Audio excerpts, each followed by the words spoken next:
Bueno, muchísimas gracias por la invitación. Hemos compartido el otro día, vamos a volver a compartir ahora, y la verdad que vuelvo a repetir las palabras que dije la otra vez, de que les felicito a la iniciativa del gremio, gracias por la convocatoria, y de a todos y cada uno de los participantes, porque hay que aprovechar estos espacios de crecimiento y aprender entre todos juntos para vender un mejor servicio de justicia.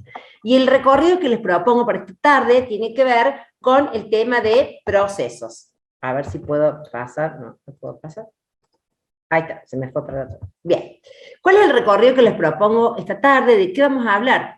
Vamos a hablar primero de nada de la ley 10.305, el Código de Procedimiento de la provincia de Córdoba. Vamos a ver cuáles son los tipos de procesos que aborda el mismo para abordar la conflictiva del derecho de las familias, las diferentes relaciones familiares que van a la justicia especializada en orden a una solución pacífica de sus conflictos. Y ahí vamos a destacar, por una cuestión de tiempo, hemos seleccionado algunos de los procesos, el proceso de juicio común, y los procesos especiales vamos a transitar el proceso de divorcio, la inscripción de documentación y sentencias extranjeras, que quedó pendiente de la otra clase, los juicios de alimentos y régimen comunicacional, y las medidas provisionales personales, para luego, para cerrar, dar algunas palabras a modo de cierre. ¿Cuáles son los tipos de procesos que contempla, ¿sí?, nuestra ley 10.305? En realidad tenemos que destacar que ya también cuando vimos competencia y principios, en la otra clase que está grabada, habíamos hablado de esta constitucionalización del derecho de las familias. Así que esta constitucionalización del derecho de las familias tiene que ver con este bloque de constitucionalidad que ya venimos incorporando tratados de derechos humanos desde el año 94 hasta el día de la fecha. Cómo esta constitucionalización, esta mirada, la mirada está puesta no en las familias y las diversas formas familiares, sino está puesta en el sujeto, en la persona, y esta autonomía para poder, en su proyecto de vida autorreferencial, y poder elegir la forma de familia en la que quiere vivir. Y en definitiva, eso fue el motor que fue impulsando el camino hasta llegar a la sanción del Código Civil Comercial, y a su puesta en vigencia el 1 de agosto de 2015. En este sentido, debíamos realmente armonizar estas normas fondales del Código Civil Comercial, que realmente es un cambio trascendental en el derecho de las familias, en el libro segundo, de las relaciones, en el título, digamos, el libro segundo, y sus 8 títulos, de los cuales, en el transcurso de todo este curso, han desarrollado conceptos de corte fondal, de fondo, y cuestiones de corte procesal. Este código, volvemos a repetir, Código Civil Comercial, el 1 de agosto de 2015 entra en vigencia. Y en definitiva, la ley 10.305, que ya habíamos señalado en la clase anterior, que entra en vigencia en octubre de 2015, también importó, ¿sí?, tener objetivos específicos y realmente adornarse a esta nueva normativa fondal. Realmente el Código de Procedimiento de Familia para la provincia de Córdoba, que ya señalamos también, que más allá de esta denominación únicamente se aplica en la primera circunscripción judicial de Córdoba Capital específicamente, y en 2 juzgados de la ciudad de Río Cuarto, sabemos que en definitiva fue un código de avanzada de corte adjetivo, porque acompañó concomitantemente y tempestivamente la sanción del Código Civil Comercial.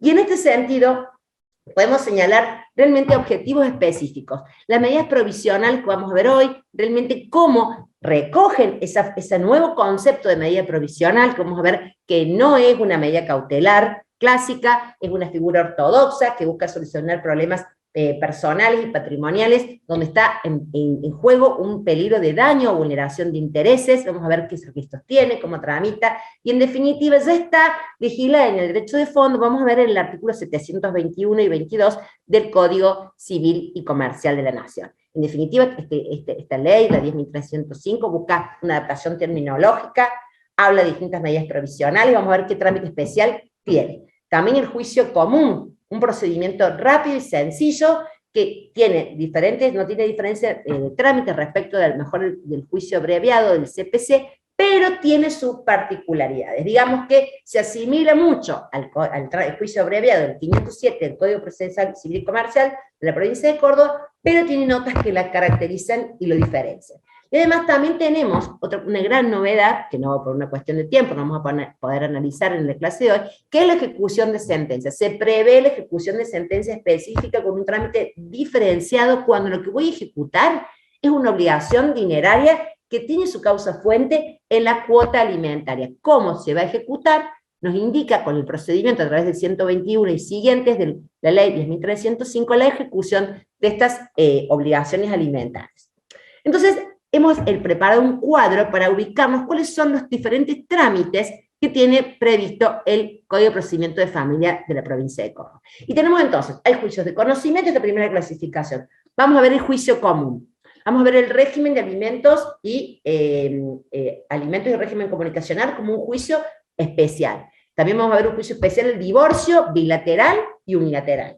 También vamos a ver que hay incidentes particulares, los vamos a nominar cuáles son. También tenemos actos de jurisdicción voluntaria, y estos actos de jurisdicción voluntaria que engastan en el artículo 75, segundo párrafo de la ley 10.305, tenemos dos. Por un lado, la sustracción y restitución internacional de niñas, niños y adolescentes, que a su vez, como bien desandáramos el viernes pasado, ese tema de la sustracción, que es el inciso 9 del artículo 16, que hace la competencia material del fuero de familia, tiene un trámite especial que abordamos a través de esta pequeña mirada que hicimos el viernes pasado en orden al trámite, la 10.419, la competencia, las funciones, los objetivos, y hicimos también un repaso de algunos análisis de casos tramitados en el Juzgado de Familia de tercera denominación. Y también tenemos la inscripción de documentación y sentencia dictada en el extranjero, como también un juicio de conocimiento. Pues tenemos los juicios de ejecución propiamente. Los juicios de ejecución, ¿cuáles son? Aquellos que habíamos hablado, que específicamente tienen un trámite, que es el cumplimiento de una sentencia que manda a pagar una suma de dinero, pero esa suma de dinero sí está dada por la obligación alimentaria. Aquí tenemos un trámite claro y preciso, un emplazamiento al deudor alimentario para que acredite el cumplimiento en tiempo y forma de las mesadas alimentarias. Una vez que es la antesala de la ejecución, no cumple con ese emplazamiento, se procede a la ejecución de sentencia por cobro de deuda alimentaria o cobro de cuotas alimentarias adeudadas, y en esa oportunidad se corre vista de la liquidación que se acompaña en la planilla de cálculos de intereses que hace a esta deuda alimentaria. Y ante esa ejecución se pueden oponer las excepciones previstas taxativamente como un modo de o impugnar por errores de cálculo o oponer excepciones respectivamente. Es decir, esta ejecución tiene un trámite específico, claro y preciso. Después, cuando vamos a ejecutar honorarios regulados, no vamos a aplicar este trámite de ejecución que está en el 122, sino que vamos a aplicar el trámite del 810 del Código de Procedimiento Civil y Comercial, igual si lo que vamos a ejecutar es una multa. Otra gran novedad en los procesos de ejecución tiene que ver con la ejecución de sentencia que hace al régimen patrimonial del matrimonio. Nos remite expresamente al juicio sucesorio el artículo 121, es decir, que la liquidación de la comunidad de ganancias, la liquidación del régimen patrimonial matrimonial, cuando no se produce por muerte, justamente nos remite al derecho sucesorio, al artículo 500 y a las normas que hacen, en el caso concreto, a la digamos, todo lo que hace a la partición, inventario y avalúo, a la ejecución, al proceso sucesorio, que hoy en el Código de Fondo se encuentra expresamente regulado, y a su vez también se aplica supletoriamente las disposiciones del Código de Procedimiento Civil y Comercial de la provincia. Y luego tenemos cautelares, que vamos a ver que en realidad cómo van a mutar estas cautelares, estos procesos cautelares, en las medidas provisionales de corte personal, en el artículo 73, y las medidas provisionales de corte patrimonial. Dicho esto, tenemos un juicio común y un juicio especial. Y los artículos 75, juicio común, y artículo 99 de la ley de 1305, juicio de incidente, tanto del trámite incidental, que vamos a ver que tiene sus características, del juicio de alimentos o el juicio de régimen comunicacional, nos van a determinar las reglas para poder aplicar el caso concreto. ¿Y qué vamos a aplicar? ¿Qué situaciones engastan en el juicio común del artículo 75 al 88 de la ley? Y son los supuestos del 16. Regla, toda la materia contenida en el artículo 16, que ya vimos que es la competencia material, en la clase de competencia y principios, es lo que engastaría en principio en el juicio común. A los trámites tendientes a la modificación de estas resoluciones y todo asunto de competencia de los tribunales que no tuviera trámite especial. Pero a poco que veamos, la misma norma nos dice, bueno, este juicio común no se va a aplicar al divorcio, porque tiene un trámite especial, sea unilateral o bilateral, a los alimentos y régimen de comunicación, porque tiene un trámite incidental con una particularidad central que tiene que ver con la realización de una audiencia, que vamos a ver en qué momento procesal se realiza la misma y cuáles han sido las diferentes praxis de los juzgados de familia de la Ciudad de Córdoba en orden a esta aplicación de esta audiencia.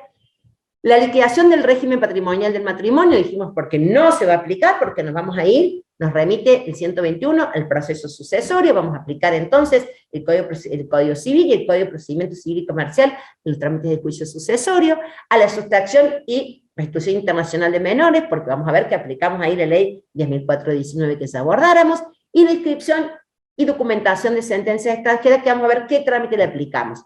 En definitiva, hay un trámite del 99 que es residual, que nos dice, toda cuestión que no se haya sometida al juicio común o a los juicios particulares, se van a regir por el trámite incidental que está previsto en el artículo 99, donde no tiene una audiencia nodal, una audiencia preliminar, que ya vamos a ver cómo está prevista en la norma. Entonces vamos de lleno, en esta tarde, al juicio común. El juicio común tiene características particulares en los procesos de las familias, de la ley 10.305, ¿por qué? Porque es un proceso que se nos presenta mixto. ¿Por qué? Tiene parte oral y parte escrita. Acuérdense que cuando vimos los principios que inspiran los procesos de las familias, vimos que uno de los principios de corte, tanto fondal, previstos en el título 8 del libro 2, Relaciones de Familia, Procesos de Familia, cuanto también en la ley del fuero, el artículo 15, vamos a ver que los principios que caracterizan el proceso de las familias tienen que ver con la oralidad. Los procesos de familia se realizan a través de audiencias. No es totalmente oral, sino que es un sistema mixto que se va desarrollando. Y ya vamos a ver que en todos los procesos vamos a tener una audiencia. En casi todos, en el juicio común, la audiencia del 81, en el juicio de régimen comunicacional y alimentos, la audiencia del 89, en el juicio, en las medidas provisionales, la audiencia del 73, tenemos también una audiencia que es la audiencia del 51, la audiencia conciliatoria, que el juez puede fijar o las partes pueden requerir, y si hay de las dos partes consentimiento en la celebración de la misma, el juez está obligado a llevarlo a cabo. Es decir, el proceso de 10.305 está atravesado por el principio de oralidad que rige las cuestiones de las familias como un principio clave, como una línea matriz, como un camino a desandar el proceso para abordar la conflictiva de la familia, y de esta manera, a través de la audiencia, el juez va a poder desarrollar los principios que ya habíamos hablado, que son el principio de ¿qué? El principio de inmediación, de moralidad, de oralidad, de conciliación, de pacificación del conflicto, y el juez también realiza una función muy importante en estas audiencias que tiene que ver con la docencia, ¿no? Con explicar a las partes claramente en un lenguaje sencillo cuáles son los derechos de la familia que se encuentran en juego en ese conflicto traído a tribunales y cuáles son las consecuencias o los efectos de cuanto a los derechos y las obligaciones. Esa tarea es fundamental que desarrolle el juez de manera personal en las audiencias en los procesos de familia. Es decir, este proceso de juicio común está transitado por la oralidad, un sistema mixto, parte escrito, parte oral, a través de una audiencia nodal, central, que se llama audiencia preliminar, que vamos a ver. Es un concentrado, vamos a ver que los tiempos son cortos, que se busca la concentración como otro principio también que está en el Código Civil y está en la ley del principio de la concentración o economía procesal de tiempos y de plazos, ¿no? Los plazos son fatales, los plazos son ordenatorios en algún punto a los fines de fijar la audiencia. Y es un amplio conocimiento y es de una impugnación restringida. ¿Qué quiere decir esto? Que las vías impugnativas, las vías recursivas que yo puedo interponer a través de este proceso que va a empezar con la demanda y va a terminar con una sentencia, esos actos procesales concatenados con plazos fatales, con mediación, con audiencia, que están acotados por el principio de concentración, van a ser objeto de muy pocas impugnaciones, vamos a decir que ninguna. Es decir, vamos a ver la inapelabilidad incidental, que es un principio clave procesal a los fines de la celeridad, pero no va a violar el derecho de defensa de las partes. Vamos a ver cómo vamos a introducir aquellas quejas que tengamos en contra del trámite, pero lo único que vamos a poder apelar va a ser la sentencia. Más adelante vamos a profundizar esto. Entonces, para ver el juicio común tenemos que estructurarlo en 6 etapas, claves, identificarlas y claves, desarrollar en cada una de estas etapas qué es lo que el juez y el proceso, el tribunal, va a llevar adelante. Por un lado, una etapa introductoria de las postulaciones a proposicional, en una segunda etapa, dijimos, la audiencia preliminar, en una tercera etapa de estas 6 etapas que componen, que puede desbrozarse el juicio común, tiene que ver con la etapa oratoria. Luego tenemos una etapa discusoria, que es muy importante. Luego tenemos la etapa de decisión. Y luego, para cerrar, como anclaje de cierre, la etapa recursiva. Vamos a empezar con la primera etapa, introductoria de las postulaciones o proposicional. Es la demanda. ¿Cómo debe ser interpuesta la demanda del juicio común? Por ejemplo, ¿qué tramita por el juicio común? El juicio de ¿qué? Adopción de integración, adopción del hijo mayor de edad o adopción del hijo del cónyuge del conviviente, porque ya dijimos en la clase de competencias que la adopción de menores de edad está reservada para las competencias de los juzgados de niñez. Acá solamente tenemos adopción de personas mayores de edad, o adopción del hijo del conviviente, o adopción del hijo del cónyuge, como la adopción de integración. O sea, estas dos posibilidades de la adopción de integración. ¿Qué más va a tramitar por este juicio común? Los juicios de reclamación de la expiación, los juicios de impugnación de la expiación y los juicios de nulidad del reconocimiento. También van a tramitar por este juicio el juicio de compensación económica, ya sea derivada de la unión convivencial o ya sea derivada como efecto del divorcio, como efecto de la nulidad del matrimonio. También vamos a tratar acá las causas de nulidad del matrimonio. También por el juicio común va a tramitar todo lo que haga la privación de la responsabilidad parental. En definitiva, estas sentencias demandan un juicio de conocimiento y también muchas praxis de los juzgados, aunque sabemos que no todos tienen esta práctica, también tramitan o canalizan esta pretensión en los juicios de determinación de cuidado personal de niños, niñas y adolescentes. Entonces, en definitiva, es un juicio común. Estas son las reglas, estos son en líneas generales los procesos que tramitan y que engastan en este proceso, y es por escrito, demanda. Y en ese caso, cuando voy a interponer fundamental la demanda, si la etapa prejurisdiccional es obligatoria, sabemos que la etapa prejurisdiccional es una gran novedad también de la ley 7676 en su momento, que es replicada, modificada en algún punto por la ley 10.305, que esa etapa prejurisdiccional puede llevarse a cabo tanto por ante las asesorías de familia, como es una función que cumplen las asesorías, una de las tantas que cumplen, y otra a través del Centro Judicial de Mediación. Esta etapa prejurisdiccional luce obligatoria en algunas cuestiones. ¿Cuáles son las cuestiones? Si yo voy a interponer una demanda de reclamación de la expiación para que se acredite la expiación de una persona, se lo emplace como hijo de una persona que no tiene expiación, uno de los polos determinados, acción de reclamación de la expiación, necesito acompañar la demanda bajo pena de inadmisibilidad, la realización de la etapa prejurisdiccional, que luce así obligatoria, que si no la acompaño, si no la transito con antelación en la interposición de la demanda, es inadmisible la demanda. Acción de reclamación de la expiación, todo lo que tenga que ver con la responsabilidad parental, esto es régimen comunicacional, cuidado, cuota alimentaria. Cuando inicio estas demandas, debo acompañar por el artículo 75 y por el artículo 56, que nos dice cuáles son las obligatorias, y el 65, que me da como un requisito de admisibilidad de demanda. ¿Qué otra cuestión es etapa prejurisdiccional obligatoria? Dijimos, reclamación de la filiación.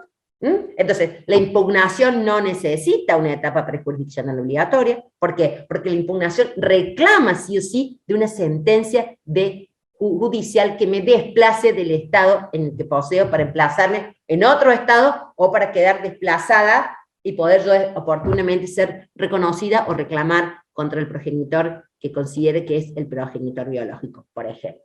También este juicio, generalmente en la práctica también tramitan lo que tiene que ver con las gestaciones por sustitución. Las gestaciones de autorizaciones para gestar por sustitución también tramitan por el juicio común, un juicio de conocimiento. ¿Es necesaria la etapa prejurisdiccional? No, porque únicamente lo es, dijimos, acción de reclamación, dijimos cuestiones derivadas de la responsabilidad parental, todo lo relativo a las uniones convivenciales y compensaciones económicas. Es decir, si yo quiero interponer una demanda de compensación económica, tengo que transitar necesariamente la etapa prejurisdiccional. Ahora bien, hay algunos procesos y algunos pronunciamientos judiciales, que es muy importante, que han entendido que, sí, yo dicto la sentencia de divorcio, y fijo la audiencia del 95, que ya vamos a ver cuál es, y en esa audiencia yo trato como efecto derivado del divorcio no acordado la compensación ante el juez que dictó el divorcio, puede, si realmente se trató el tema de la compensación, esa audiencia opera o hace las veces de el cumplimiento de esta etapa prejudicial obligatoria. Pero señores, si yo quiero iniciar una compensación económica derivada en el caso de nulidad del matrimonio, o divorcio, o unión convivencial, tengo que haber transitado esta etapa prejudicional obligatoria bajo pena de inadmisibilidad. Fundamental tener en cuenta esto. Además, también en esta demanda, que la hago por escrito, que acompaña el certificado de la etapa pre cuando es obligatorio, bajo pena de inadmisibilidad, debo ofrecer toda la prueba que haya de valerme. Es mi oportunidad procesal. No tendré otra oportunidad para ofrecer la prueba. Si yo hay prueba documental, ahí ofrezco toda la prueba documental, pero si no la tengo a mi disposición, debo indicarle al tribunal dónde está localizada y cuáles son las dificultades que hacen que no la pueda acompañar en ese momento. Esto pasó mucho con los juicios que se iniciaron en la etapa del ASPO y después posterior DISPO, sobre todo lo que hacía por ejemplo, la acreditación del vínculo. Por ejemplo, no teníamos las partidas de nacimiento que quitaban el vínculo para una acción de reclamación de la filiación. En ese caso, podría yo indicar al tribunal el trámite que estuviera haciendo, o que no estuviese en mi poder, o que no podía acceder a esa documental. Pero si no, es la única oportunidad y si no la tengo, debo indicar. Puedo ofrecer testigos en los juicios común, en todas estas acciones que hemos visto que se canalizan y se desarrollan a través del juicio común. Sí puedo ofrecer prueba testimonial, pero tengo un número cerrado de testigos. ¿Por qué? 5, son 5, no puedo ofrecer más. No puedo ofrecer 8, 7, tengo que ofrecer 5. Si ofrezco más de 5, el tribunal me va a indicar que cumplimente el 76. Bajo procedimiento, algunos juzgados ponen bajo procedimiento que si usted ofreció 8, el tribunal indicará los 5 primeros, por ejemplo. Entonces, 5 testigos. ¿Por qué esta limitación en el número de testigos? Por el tema de la celeridad, por el tema del trámite, para ir a concentrar economía procesal por las cuestiones que se debaten en estos juicios comunes. ¿Qué vamos a hacer una vez que ya pusimos la demanda? El tribunal va a citar al demandado. ¿Para qué? Para que comparezca a tarde de derecho, para que conteste la demanda y en su caso oponga excepciones o deduzca reconvención. Entonces, para que conteste, para que comparezca, conteste, oponga excepciones, a ver cuáles, deduzca reconvención en el plazo de 6 días. Un traslado al actor por el plazo de 6 días. Fíjense, es un plazo corto. En ese tiempo el demandado tiene ese día para comparecer. A su vez, si hay una reconvención, se corre traslado nuevamente al actor porque es otra contrademanda. En definitiva, también, si contesta, tanto en contestación como en reconvención, los plazos son fatales. ¿Qué quiere decir? No hace falta el decaimiento del derecho. Ya no procede el decaimiento de los derechos de certificación en los procesos de familia, porque los plazos son fatales. Una vez que acompaño la cédula del traslado, por ejemplo, en el juicio de reclamación de la filiación extramatrimonial, tiene 6 días para comparecer el demandado, contestar la demanda, allanarse, o poner excepciones, o deducir reconvención en el caso que fuere. En definitiva, estamos certificados con la cédula de notificación, seguimos adelante. Y no necesitamos, en el caso que el demandado no hubiese comparecido en este plazo y hubiese desplegado estas conductas procesales, no vamos a necesitar la declaración de rebeldía. Si no comparece, se lo tiene por rebelde sin declaración de rebeldía. Dijimos que en esta oportunidad tenía 6 días para comparecer, contestar, deducir reconvención o poner excepciones. ¿Qué excepciones? Números clausus están engastadas en el 78 de la ley y son las únicas excepciones que puede interponer el demandado. 3. Incompetencia, falta de personería y litispendencia. No son admisibles otras excepciones. Por ejemplo, se ha criticado y hay planteos de que no está prevista la de defecto legal, pues no está prevista en el artículo 78 como una excepción de la que pueda valerse el demanda. Muy bien. Opuesta a la excepción, por ejemplo, incompetencia. Señor juez, usted es incompetente por tal cuestión, porque usted no es el juez del centro de vida del niño o niña adolescente, por ejemplo.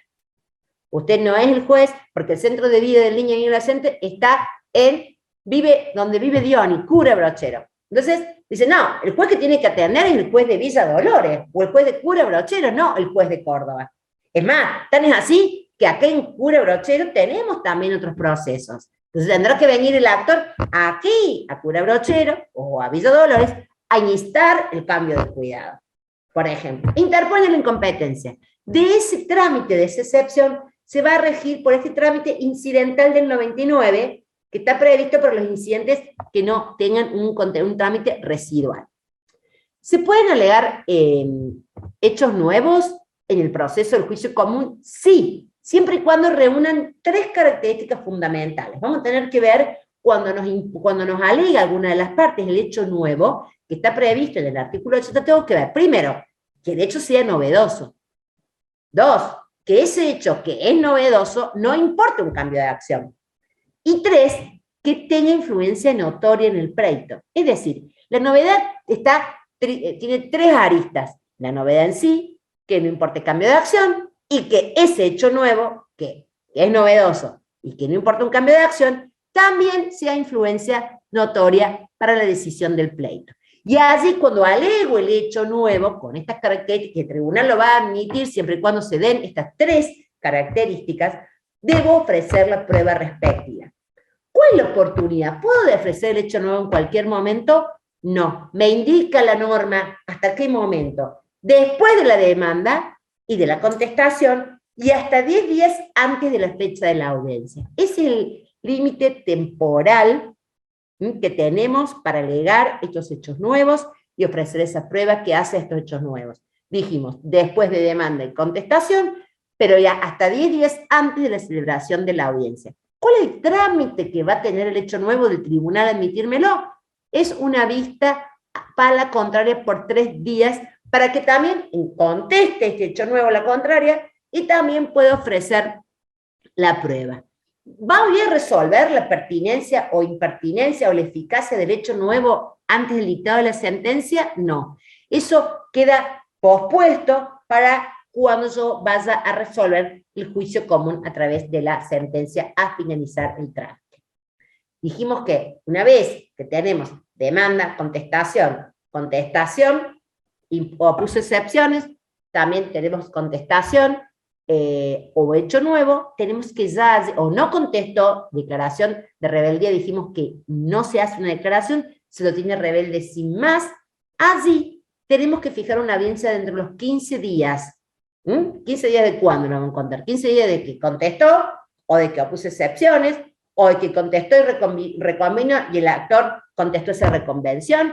Una vez que tenemos trabada la litis, ¿sí?, demanda, contestación, o demanda, contestación, reconvención, contestación, allí vamos a fijar esta audiencia con un plazo ordenatorio, 15 días. Sabemos que con el volumen de los tribunales de familia, más la virtualidad profundizada por la virtualidad, y todo lo que significa tomar audiencias de manera virtual, ¿por qué? Por la conectividad, por los problemas de conectividad. Hay muchísimos problemas de conectividad, muchas veces, que algunos de los participantes, la audiencia a veces son 6, 7 personas, porque tenemos a veces el juez, el asesor complementario, tenemos la parte, cada uno con un abogado, tenemos el equipo técnico, que son 2 profesionales, generalmente un psicólogo y un asistente social. Muchas veces también tenemos el Ministerio Público Fiscal, en lo que hace las acciones de Estado, o aquellas que está comprometido el orden público familiar. Entonces, son muchos participantes.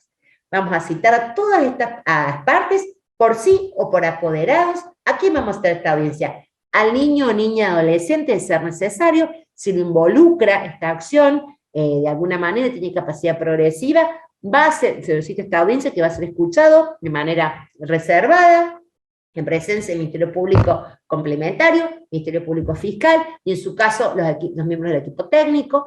También va a estar ahí el fiscal, el Ministerio Público Fiscal, el complementario y los equipos técnicos.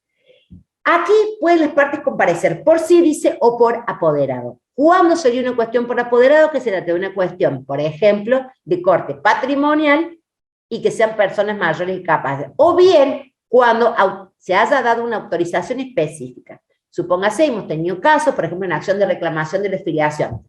Por ejemplo, que el progenitor, el alegado, viviera en otra provincia, ahora tenemos las vías remotas, pero antes la audiencia era presencial en el tribunal, de manera personal. Muchas veces se ha tomado a través de apoderados cuando era presencial y en definitiva esta persona, el demandado, por ejemplo, estaba enfermo, estaba internado, o tenía algún tipo de capacidad especial que hacía que se lo relevara y con un poder suficiente para esa audiencia fuera con apoderado. Pero la regla es que deben ir por sí las partes. Bien, puede ir por apoderado si se dan estas circunstancias y el tribunal así lo autoriza, sea que sea de manera presencial o que sea de manera remota. Si no va, le decimos que el actor debe comparecer a esa audiencia, bajo apercibimiento se obtiene por desistido y se ordena el archivo. O sea, vamos a ver cómo. Si el actor que peticionó, que inició la demanda de compensación económica, que tramita por el juicio común, acompañó el certificado de toma prejurisdiccional, se corre tras la contraria, ofreció prueba a la contraria, y se trabó la ley, se fija la audiencia, y no va el actor, la actora que pidió compensación, se la tiene por desistida y se ordena el archivo. Y si el que no comparece a esta audiencia es el demandado, va a continuar el proceso en su ausencia y queda notificado de todo lo que se provee en este acto. ¿Qué ocurre con la virtualidad, con la práctica en línea general del juzgado de familia? Sea que se tomen por WhatsApp o se toman por vía Cisco Webex Meeting, que es la plataforma oficial, o por Zoom, algunos jueces toman también audiencias, tenemos que tener denunciado el domicilio del demandado, no contestó o contestó, le decimos que a la parte que venga a denunciar su número de contacto, se fija la audiencia y se dice que va a ser virtual, vía WhatsApp, vía Zoom, vía Cisco Webex Meeting, y se le dice el día y la hora. Y tenemos nosotros dos cosas, tenemos un número de contacto denunciado, o sea que compareció en el juicio, o sea que lo denunció a la contraria, y una cédula de notificación.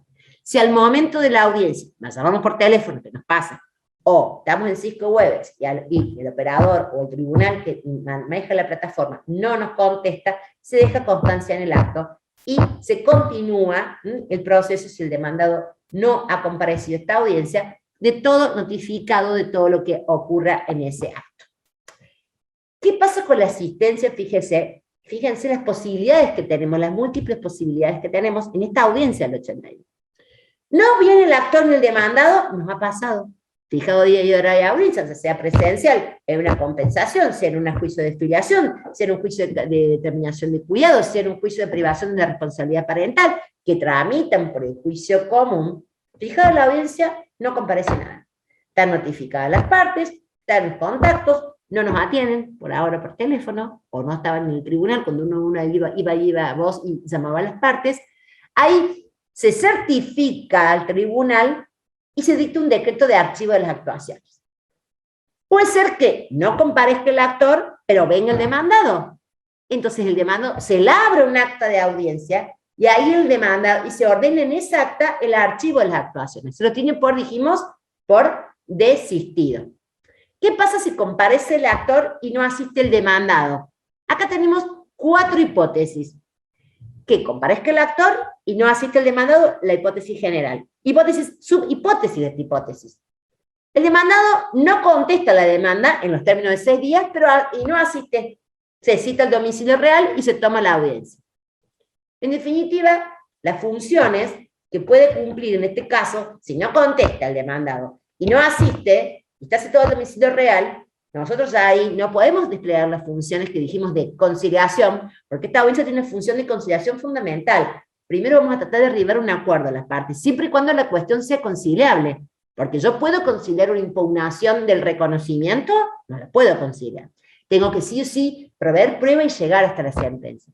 Pero si es una acción de reclamación de refiliación, y en ese acto el demandado viene y dice, sí, efectivamente yo soy el progenitor, y en este acto, a través del acto de la audiencia, del acto procesal de audiencia, instrumento público, el acta de audiencia, lo reconozco, una forma del reconocimiento. Sabemos que el reconocimiento de los hijos nacidos fuera del matrimonio se determina por la aspiración extramatrimonial, por el reconocimiento, este acto jurídico voluntario, irrevocable, unilateral, personalísimo, y decimos que en definitiva tiene 3 formas. Puede ser que vaya yo al registro de toda serie de capacidad de las personas y lo reconozca, o que lo haga por instrumento público, por ejemplo, en audiencia, en el acta de audiencia.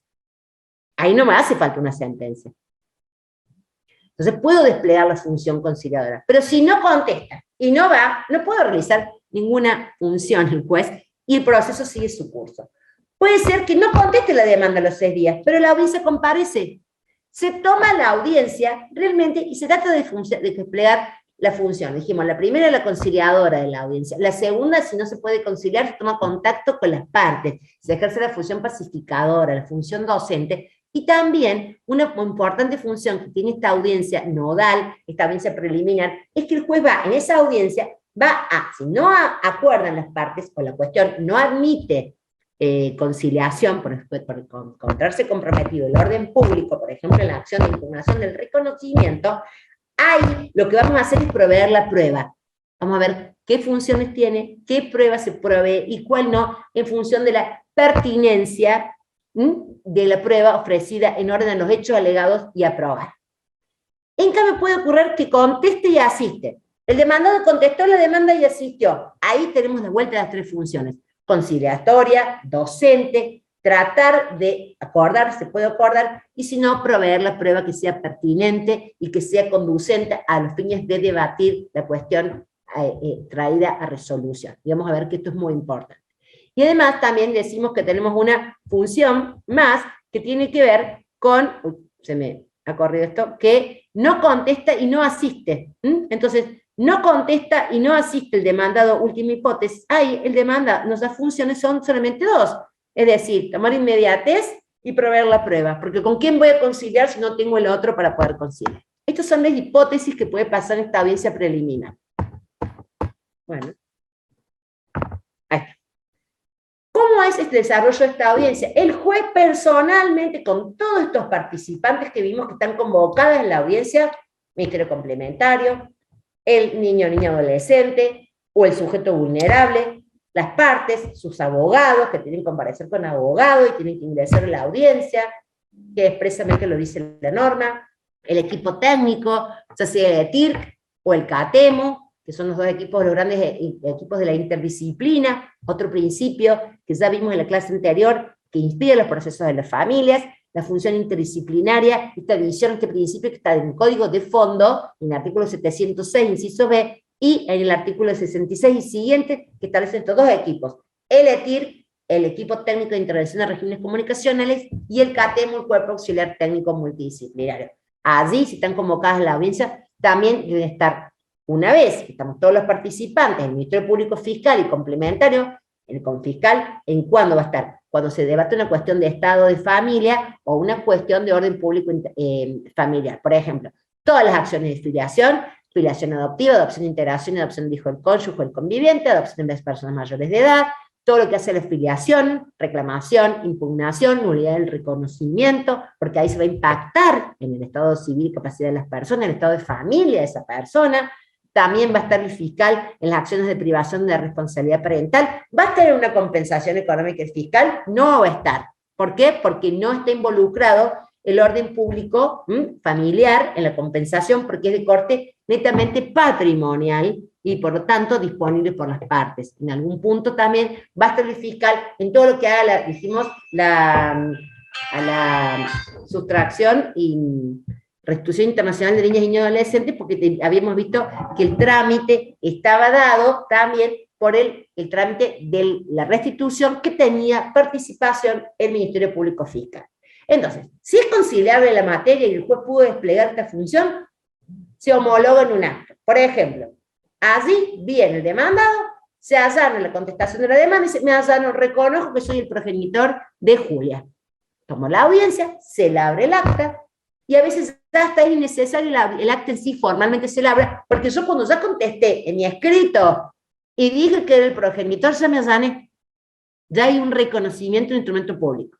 Pero supongamos que no, que hubiese contestado que la generalidad de los casos ocurre que el progenitor se dice, bueno, yo me voy a someter a la prueba de ADN, por ejemplo, a los resultados.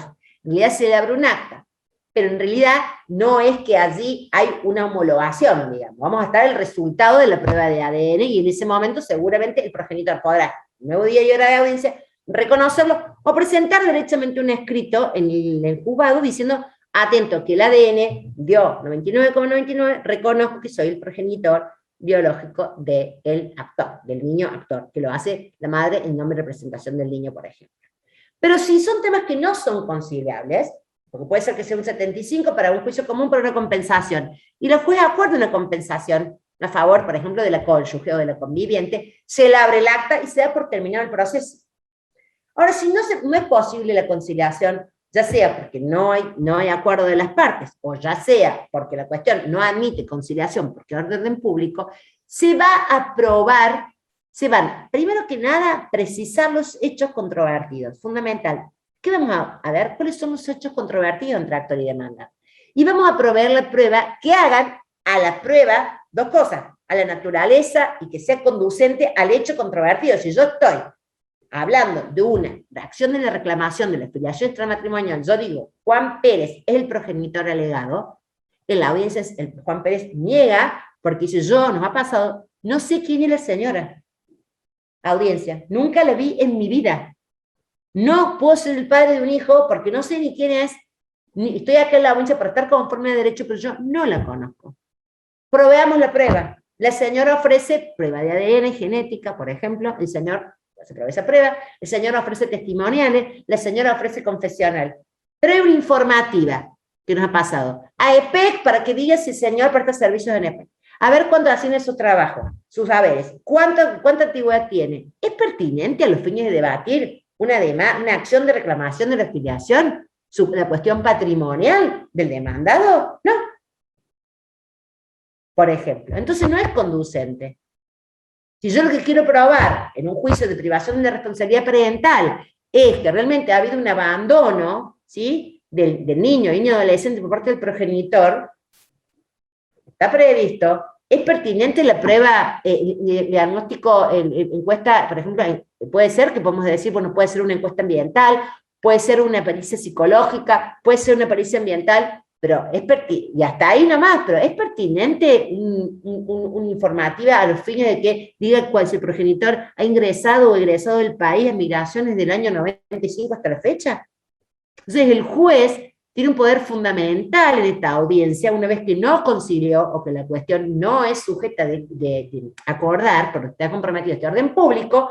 ¿Qué va a hacer el juez? Va a determinar los hechos controvertidos, porque mejor hay hechos que no están controvertidos. Eso no son materia de prueba. Voy a detectar los hechos controvertidos y voy a proveer la prueba conducente a dilucidar los hechos controvertidos y a la naturaleza de la acción de que se trata. Bien. También puede ser que el equipo técnico tenga una valoración en esa audiencia y puede, en ese caso, después plasmar por escrito esta valoración.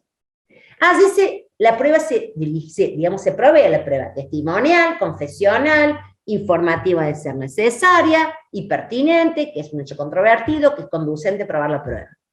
Descartada la prueba, supongamos que ofrezca una prueba, nos ha pasado, proveyendo la prueba, de testimonial ofrecida por el actor. Por ejemplo, los testigos son la hermana, el hermano, la prima y la madre. Fijamos bien. Y ahí lo contrario, el demandado me impugna el proveedor de prueba, me dice, no, señor juez, son testigos, son parientes, son allegados, son subjetivos, los impugno. Repongo y cuestiono el decreto. ¿Es posible cuestionar por ese motivo? Primer punto, no. Por dos motivos. Primero, porque los parientes y allegados, como ya vimos en la clase de los principios procesales, hoy están reconocidos como las personas que mejor pueden aportar datos a la hora de buscar la verdad jurídica objetiva del conflicto de que se trata. ¿Por qué? Porque las cuestiones de familia ocurren en la intimidad. Entonces, ¿quién mejor para poder determinar si en un juicio de cambio de cuidado, por ejemplo, personal, que lo piden unilateral, por ejemplo, que es la excepción, no tiene mejor que probar que la niñera, la abuela, la tía, es decir, no se puede impugnar por idoneidad de testigo por ser pariente. El juez lo valorará, como vimos en la clase de principios, a la hora de resolver con la carga de subjetividad que necesariamente tienen los familiares a la hora de testimoniar. Pero tampoco va a poder servir de objeto de impugnación. ¿Por qué? Porque hay una apelabilidad incidental. ¿Qué quiere decir esto? Lo único que puedo yo apelar, cuestionar, es la sentencia. Sí puedo tengo que interponer el recurso de reposición al solo efecto de quejarme por entender que ese procedimiento, por ejemplo, que esa inadmisibilidad no es conforme a derecho, esa prueba que se me dice que es inadmisible, pero yo no debo conceder el recurso de apelación ante la Cámara. Esto es importantísimo. Si yo tengo un juicio común y durante el proceso me interponen un recurso de reposición para que revoque por contrario imperio una resolución, por ejemplo, no admití el testigo a la madre, no puedo conceder la apelación. Pero sí lo tengo que hacer como abogado para agraviarme, para no consentir ese error que considero que afecta a mi derecho, para después tomar ese agravio cuando vaya a apelar la sentencia. No debemos conceder los recursos. Los tenemos, en su caso, presentes para la oportunidad. Lo puedo sostener al decreto y decirle tener presente para su oportunidad. Va a tener que, cuando apele allá, en el momento de dictado de la sentencia, tomar el abogado, la parte, los agravios durante el proceso y reproducirlos en la alzada. Pero no puedo decir al recurso de reposición, atento que el Código de Fondo prevé que pueden ser testigos. Aparente llegado, artículo 711, y además de ello, que el artículo 15, inciso 11 de la ley, sostiene que no ha lugar y concédase la apelación. Error. No debemos conceder apelaciones. Se tienen presentes para su oportunidad, pero no le vamos al expediente a la Cámara, fundamental. Entonces, una vez el plazo para diligenciar esta prueba, esta audiencia preliminar, vamos a la etapa probatoria. ¿Cuánto tiempo tengo para diligenciar la prueba? 30 días. Hipótesis querida por todos, poco lograda, porque si yo tengo que ofrecer testimoniales, las testimoniales las tengo para el año que viene, más o menos por el tema de la pandemia, que estamos con una sala de uso común en todos los juzgados a los fines de prevenir la circulación del virus, y es medio difícil. O muchas veces hay mucha informativa que hay que diligenciar, pero la ley dice que son 30 días. ¿Qué quiere con esto la ley? Plazos breves, concentración. Tengo que abrir, hay un decreto de apertura prueba y tiene que venir la parte a pedirme la clausura. No, no hay apertura ni clausura. La apertura es cuando pruebe la prueba, en realidad, en la audiencia. Pruebe la prueba testimonial, fijo testimoniales, documental, téngase presente, prueba de genética. Sabemos que hoy la prueba genética tiene 2 carriles de ingreso en los procesos de filiación, a través del acuerdo de un acuerdo reglamentario del Tribunal Superior. Si yo tengo la prueba, ya vengo con la documental incorporada al proceso, porque yo ya hice la prueba de ADN, donde me da 99,99%, lo que tengo que hacer es oficial al centro de genética para que me diga contenido, fecha y firma de quién, de esa documental, para darle para ese documento privado, darle veracidad en el proceso. Y, por ejemplo, en definitiva también, la prueba, por ejemplo, puede ser la testimonial, la confesional la proveo, pido el pliego, acuérdense que para probar la confesional tengo que tener el pliego reservado en secretaría, la testimonial, el pliego se acompaña hasta el momento, en el mismo momento, hasta el mismo momento, hasta más puede ser que sean hasta preguntas abiertas, sabemos que los testimoniales, los foros de familia, son de tipo textura abierta. En definitiva, proveo esa prueba, ¿dónde? En la audiencia. Y ya a partir de ahí tenemos que empezar el diligenciamiento. ¿Cuál es el plazo? 30 días. Vencido ese plazo de 30 días, o una vez producida la prueba, se va a la etapa discusoria, que es los alegatos del artículo 87. Alegar del mérito de la prueba por el orden de los participantes. Actor, demandado, Ministerio Público Complementario, Ministerio Público Fiscal. Es decir, todas las partes intervinientes, si hubiese un abogado del niño, en algunos de estos procesos también es una parte procesal y tiene que correrse de traslado para que alegue por el término de 5 días, que son fatales estos plazos, para el mérito de la prueba. Una vez, si yo no alego, ¿hay alguna consecuencia? No, no hay una sanción. La etapa discusoria es facultativa. Una vez que se corrieron todos los alegatos o los plazos vencidos y no se contestaron, decreto de autos para resolver. Y ese decreto de autos queda, una vez que está firme, notificado a las partes, así comienza la otra y la última etapa, que es la etapa decisoria o etapa de resolución.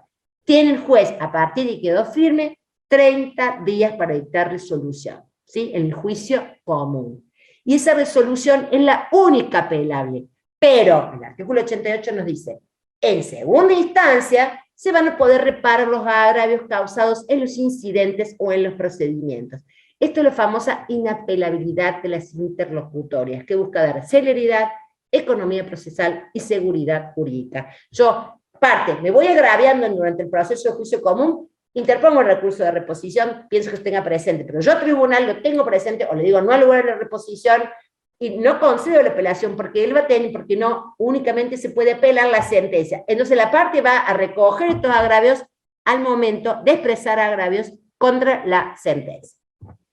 ¿Cuáles son los procesos? Esto en líneas generales del juicio común.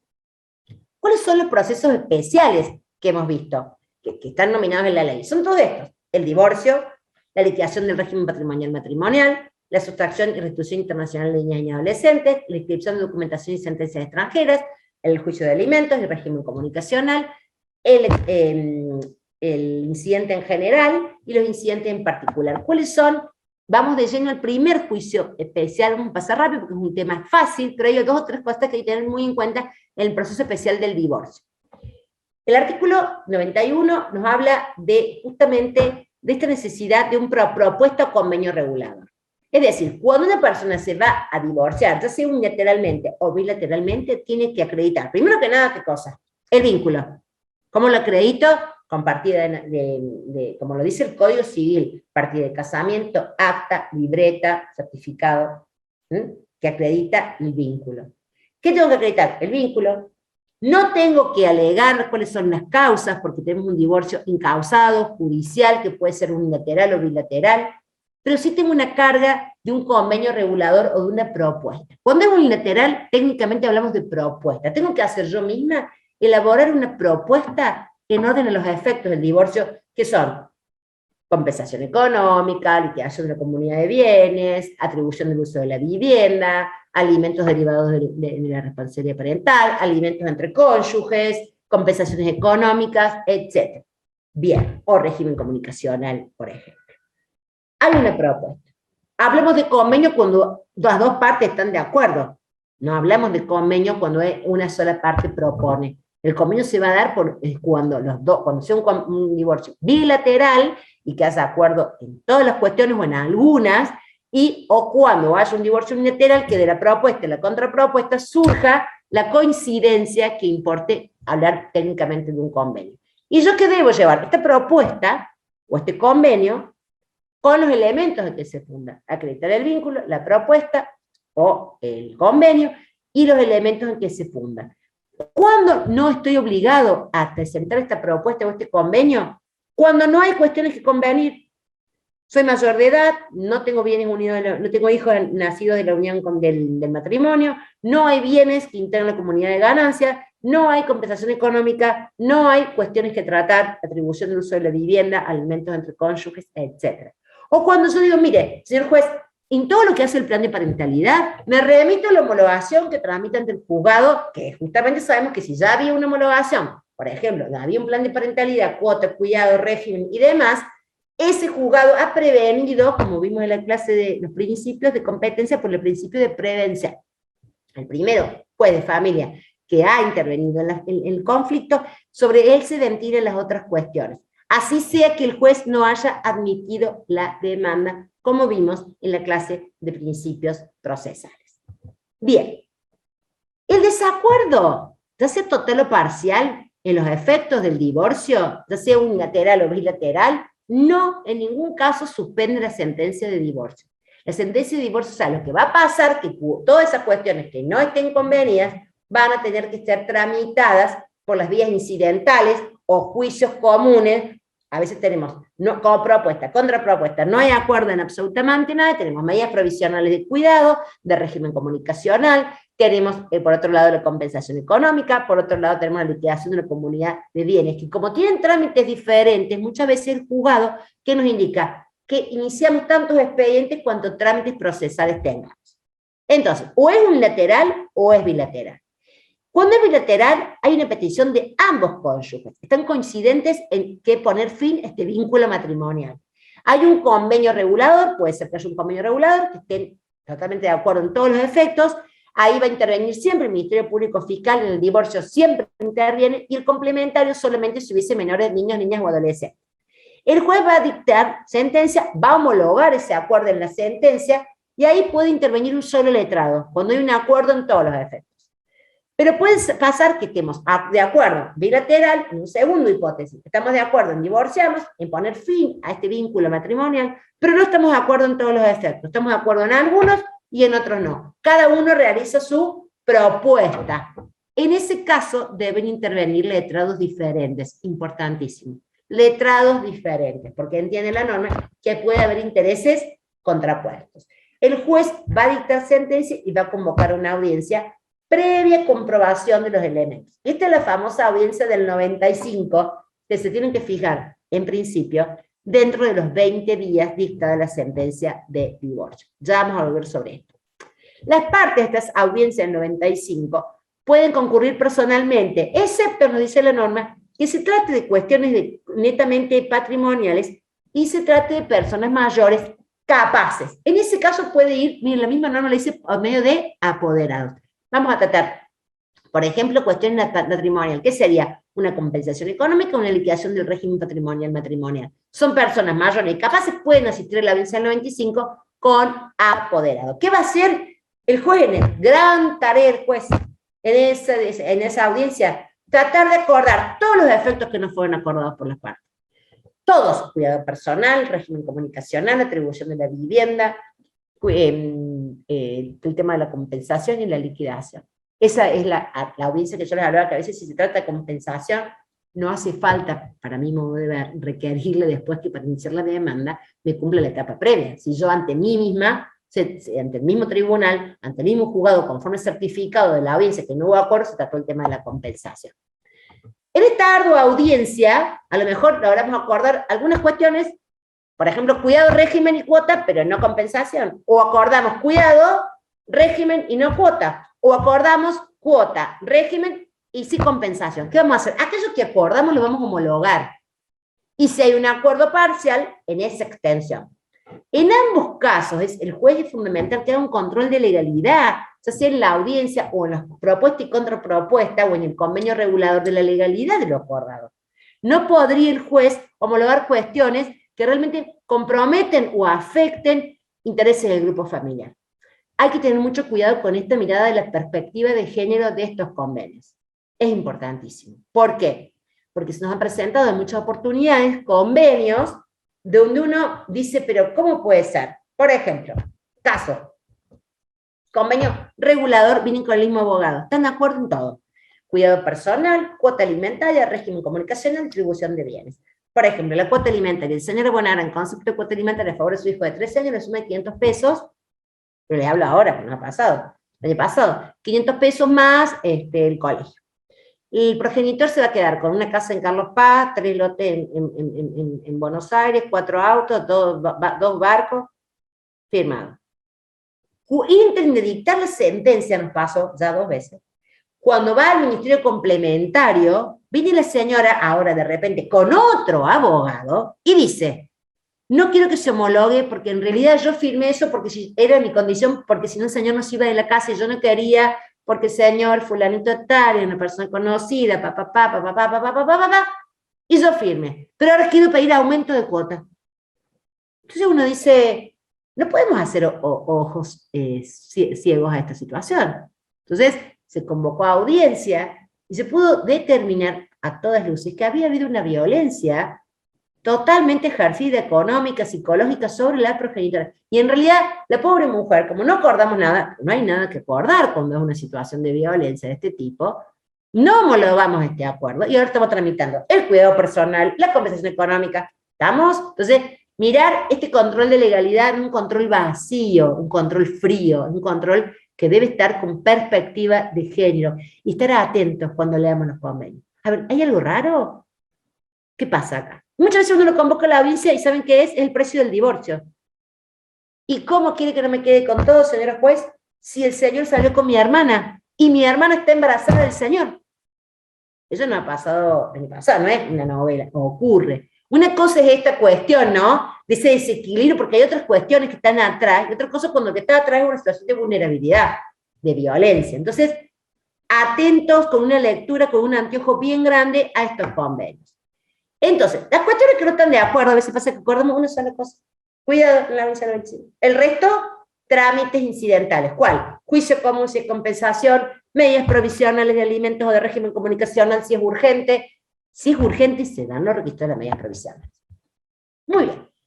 Entonces, puede ocurrir que sea una sola propuesta, una sola persona se quiere, porque dijimos que el divorcio judicial, incausado, bilateral o unilateral. Si es unilateral, ¿qué va a pasar?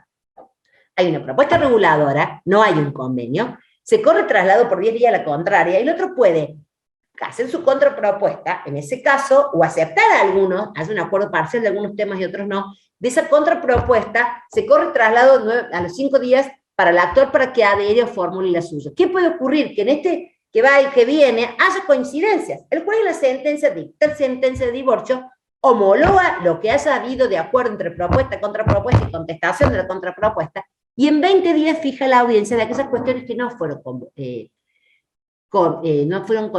objeto de acuerdo, aquellos efectos personales o patrimoniales derivados del divorcio.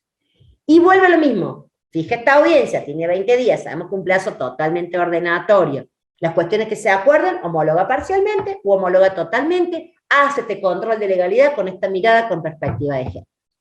También el juez le puede pedir, exigir que el obligado le otorgue garantías personales o reales como requisito para aprobación del convenio. ¿Y qué quiere decir esto de que el juez puede exigir convenios, garantías reales o personales? Piénsese, por ejemplo, que hemos tenido divorcios donde uno de los progenitores, por ejemplo, se ha ido a vivir al exterior. Entonces, ¿se acuerdan? Cuidado personal, cuota alimentaria, es un acuerdo integral, pero resulta ser que el señor se va a vivir, paga una cuota alimentaria, pero se va a vivir, por ejemplo, a Estados Unidos. Entonces, el juez puede, o la parte requerir, o exigir, si se a petición de departamento, y oficiosamente, que hace una garantía, por ejemplo, que ofrezca una garantía real. ¿Cuál sería, por ejemplo, un embargo sobre el inmueble para garantizar cuota alimentaria futura? Por ejemplo, nos ha pasado en casos llamativos donde uno de los progenitores, por ejemplo, se va a retirar y pide a otra parte y el juez lo valora y así lo ve como una forma de garantizar una deuda futura de alimentos. Piénsense que también está, hoy el Código ha previsto esta figura cautelosa, con una mirada restringida, pero con una mirada cautelosa pensando en los derechos en juego. Esto debe exigir estas garantías porque se pueden pedir medidas precautorias de alimentos futuros. Muy bien.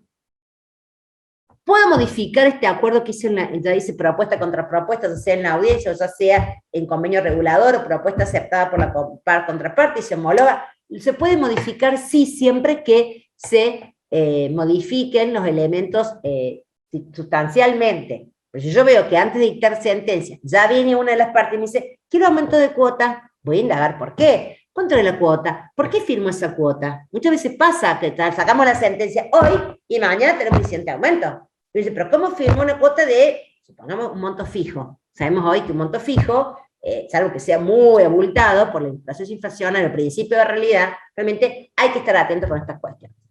Pero ¿cuál es la oportunidad procesal para fijar esta audiencia del 95, que es una audiencia ardua de mucho trabajo? Cuando no se acordaron todas estas cuestiones, porque hay que tratarlas todas y explicar cada una de ellas y tratar de acercar a las partes.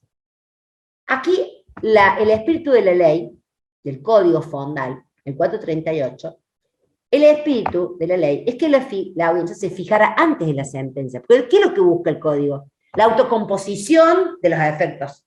Que sean las partes, con la ayuda del juez, que puedan consensuar los efectos. No después de la sentencia. Pero el Código, nuestro Código de Procedimiento de Familia, dijo que lo fija dentro de los 20 días ¿de qué? De dictar la sentencia.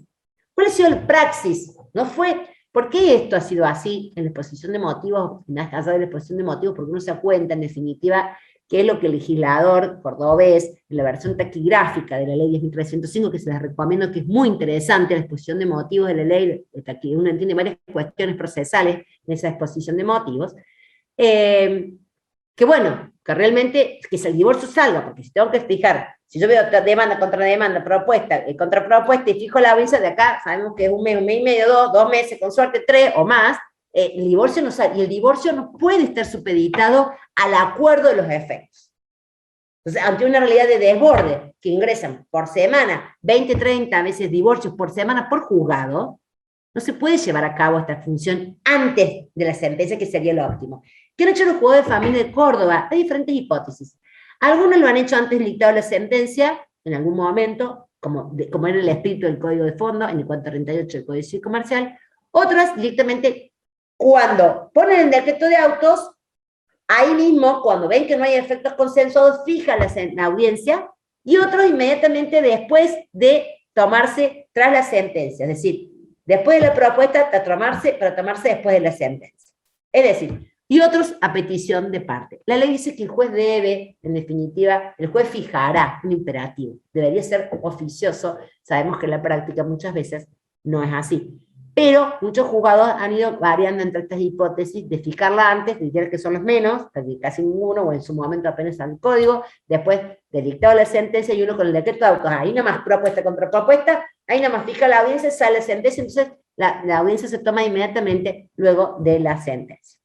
Bien, otro proceso especial, que vamos a ir rapidísimo, es la inscripción de documentación y sentencias extranjeras, que tienen que ver un poco, son estos actos de jurisdicción voluntaria que junto con la sustracción internacional de niñas y adolescentes, integraba, sí, el plexo de los juicios de conocimiento que habíamos hablado como esta categoría que habíamos clasificado, habíamos colocado en los juicios en la ley 10.305. Es importantísimo aquí en los actos de jurisdicción, ya sea una documentación o una sentencia extranjera, un control de legalidad, para lo cual tiene que intervenir básicamente, por un lado, el Ministerio Público Fiscal, y por otro lado, el Ministerio Público, la Dirección del Registro de Estado Civil y Capacidad de las Personas. ¿Por qué? Porque el Ministerio Público Fiscal va a realizar un control de legalidad de todo el trámite fundamental y dirigir el cumplimiento del derecho sustancial, porque actúa en función del Ministerio Público Fiscal del interés social o público comprometido. Piénsese la inscripción de un matrimonio celebrado en el extranjero, piénsese en la inscripción de una sentencia de adopción, que hemos tenido varios casos de niños adoptados en Ucrania, en Rusia, para inscribir esa sentencia de adopción dictada en el extranjero, piénsese en la inscripción de un matrimonio, quizás es lo más común, o de una sentencia. Esto hoy es competencia de los juzgados de familia, y deben cumplirse esta intervención del Ministerio Público Fiscal, y el pronunciamiento que los resuelve produce solo cosa juzgada con efecto, con sentido formal. ¿Cuál es el trámite? Tenemos que toda cuestión que no está prevista, dijimos, en el juicio común y en un juicio especial, tramita por el trámite residual de los incidentes del 99. En definitiva, pero también con consonancia del 826 del Código Procesal Civil y Comercial, que habla del trámite exequatur que se rige por las reglas de los incidentes. Técnicamente el exequatur es la inscripción de una sentencia extranjera, pero en definitiva hoy le estamos nominados, a veces nominamos como exequatur a una inscripción de un matrimonio. Inscribir un matrimonio es la inscripción de una documentación extranjera. Es inscribir un acto jurídico bilateral celebrado en otro país que me emplace en el estado de casa. ¿Y qué voy a tener que comprobar yo en estos procesos? Que no está afectado el orden público familiar internacional. Eso es lo que tengo. Por eso que el Ministerio Público Fiscal es importantísimo. Y, por ejemplo, si es un matrimonio celebrado en el extranjero, hay impedimentos familiares dirimentes de corte internacional del orden público familiar. ¿Cuáles son? Parentesco, ligamen y crimen. Entonces le vamos a citar una audiencia. Hoy por hoy ya no citamos a audiencia, sino que le hacemos decir a las partes cuya petición de inscripción del matrimonio, le preguntamos si al momento de la celebración del matrimonio en Japón existían impedimentos dirimentes de corte internacional, y le decimos cuáles son: parentesco, ligamen, crimen. O sea, parentesco por afinidad, por adopción o por consanguinidad, en las líneas previstas que hacen los impedimentos dirimentes, y matrimonio anteriormente subsista, o crimen, haber sido condenado en un delito doloso, como autor, cómplice, instigador de la muerte dolosa de uno de los cónyuges. En definitiva, ese control es clave. Y cuando voy a inscribir una sentencia extranjera, que es la otra hipótesis más una, también verificar que su inscripción en el país que se cumplen los requisitos formales y exigidos, ¿en dónde? En el país del documento extranjero, que sea dictada esa sentencia bajo las formas y los procesos vigentes, conforme al derecho del país donde se dictó la sentencia de divorcio, y que también no afecte el orden público interno. Esos serían los dos grandes trámites: documentación extranjera y sentencias dictadas en el extranjero. ¿Cuáles son los incidentes en particular de la ley que no la vamos a poder desarrollar por una cuestión de tiempo? Son básicamente el incidente de anulación, que está a partir de 108, el incidente de prevención de instancia, la recusación con causa, que esto es muy importante, porque en los procesos de familia, a diferencia del Código Procesal Civil y Comercial, la ley 10.305 no está permitido recusar sin causa al juez. Solamente puede recusar al juez o al magistrado que tenga, el funcionario que engaste en estas hipótesis nominadas en el artículo 27 y 28 con su trámite de la ley. No vamos ahora a poder abordar eso, solamente vamos a decir que tiene que ser causada, que tiene que ser interpuesta en la primera oportunidad procesal, que esta causa se configure, y quien resuelve sobre la recusación es la Cámara de Familia, y contra la resolución de la Cámara que dicta hacer lugar o no hacer lugar a la recusación, no hay recurso alguno. ¿Estamos? Otro incidente también particular, el incidente por reclamo de concesión o cambio de efecto del recurso. Esto es importantísimo y hay un desconocimiento muy grande de los abogados y los litigantes en orden a este incidente, que sí vamos a hablar en algún momentito, dos palabritas. Vamos al juicio de alimentos y régimen comunicacional, juicios especiales. Estos juicios podemos ir, tenemos dos caminos, claritos, y acá no hay que confundirlo. Tenemos tanto la cuestión alimentaria cuanto la cuestión del cuidado del régimen comunicacional, puedo ir por dos caminos. O voy por el juicio común, perdón, por el juicio especial que vamos a ver ahora, del 89 y siguientes, o voy por una medida provisional. Si voy por la medida provisional, tendré que acreditar los extremos que hacen a la medida provisional: verosimilitud del derecho y peligro y vulneración de intereses y de daño. Ya lo vamos a ver. Si voy por el juicio de alimentos, tengo que transitar la etapa prejurisdiccional obligatoria, porque es un juicio. Y aquí sí puedo en el juicio ofrecer prueba informativa, documental, testimonial, que se oficie a la dirección de migraciones a ver si el señor viaja o no viaja, que se oficie al automotor a ver si tiene inmuebles, bienes automotores, si tiene inmuebles, es un juicio de conocimiento. Pero si yo quiero una cuota alimentaria ya urgente, ya en un 73, medida provisional, tengo que aportar las pruebas que me haya de bala. No puedo hacer ofrecimiento de pruebas. Ya lo vamos a ver. Entonces, ¿cuál carril voy a elegir?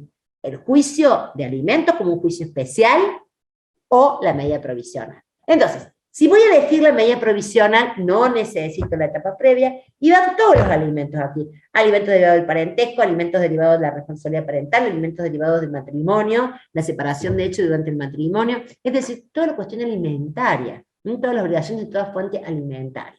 No necesito etapa previa, pero tengo que ir por el 73 y tendré que acreditar los extremos que viabilizan, o los requisitos de admisibilidad de las medidas provisionales, que eso abordaremos como último tema de la charla de hoy. Y también puede ir por un juicio especial. Yo creo que no quiero una cuotita rápida urgente, yo quiero una cuota que sea de 5 salarios mínimos vitales móviles. Porque el señor es empresario, porque el señor vive en un country, porque el señor no es hijo de un colegio privado, porque nuestro hijo tiene capacidades especiales, porque etcétera, etcétera, y el señor tiene recursos. Y yo no puedo probarlo en un 73.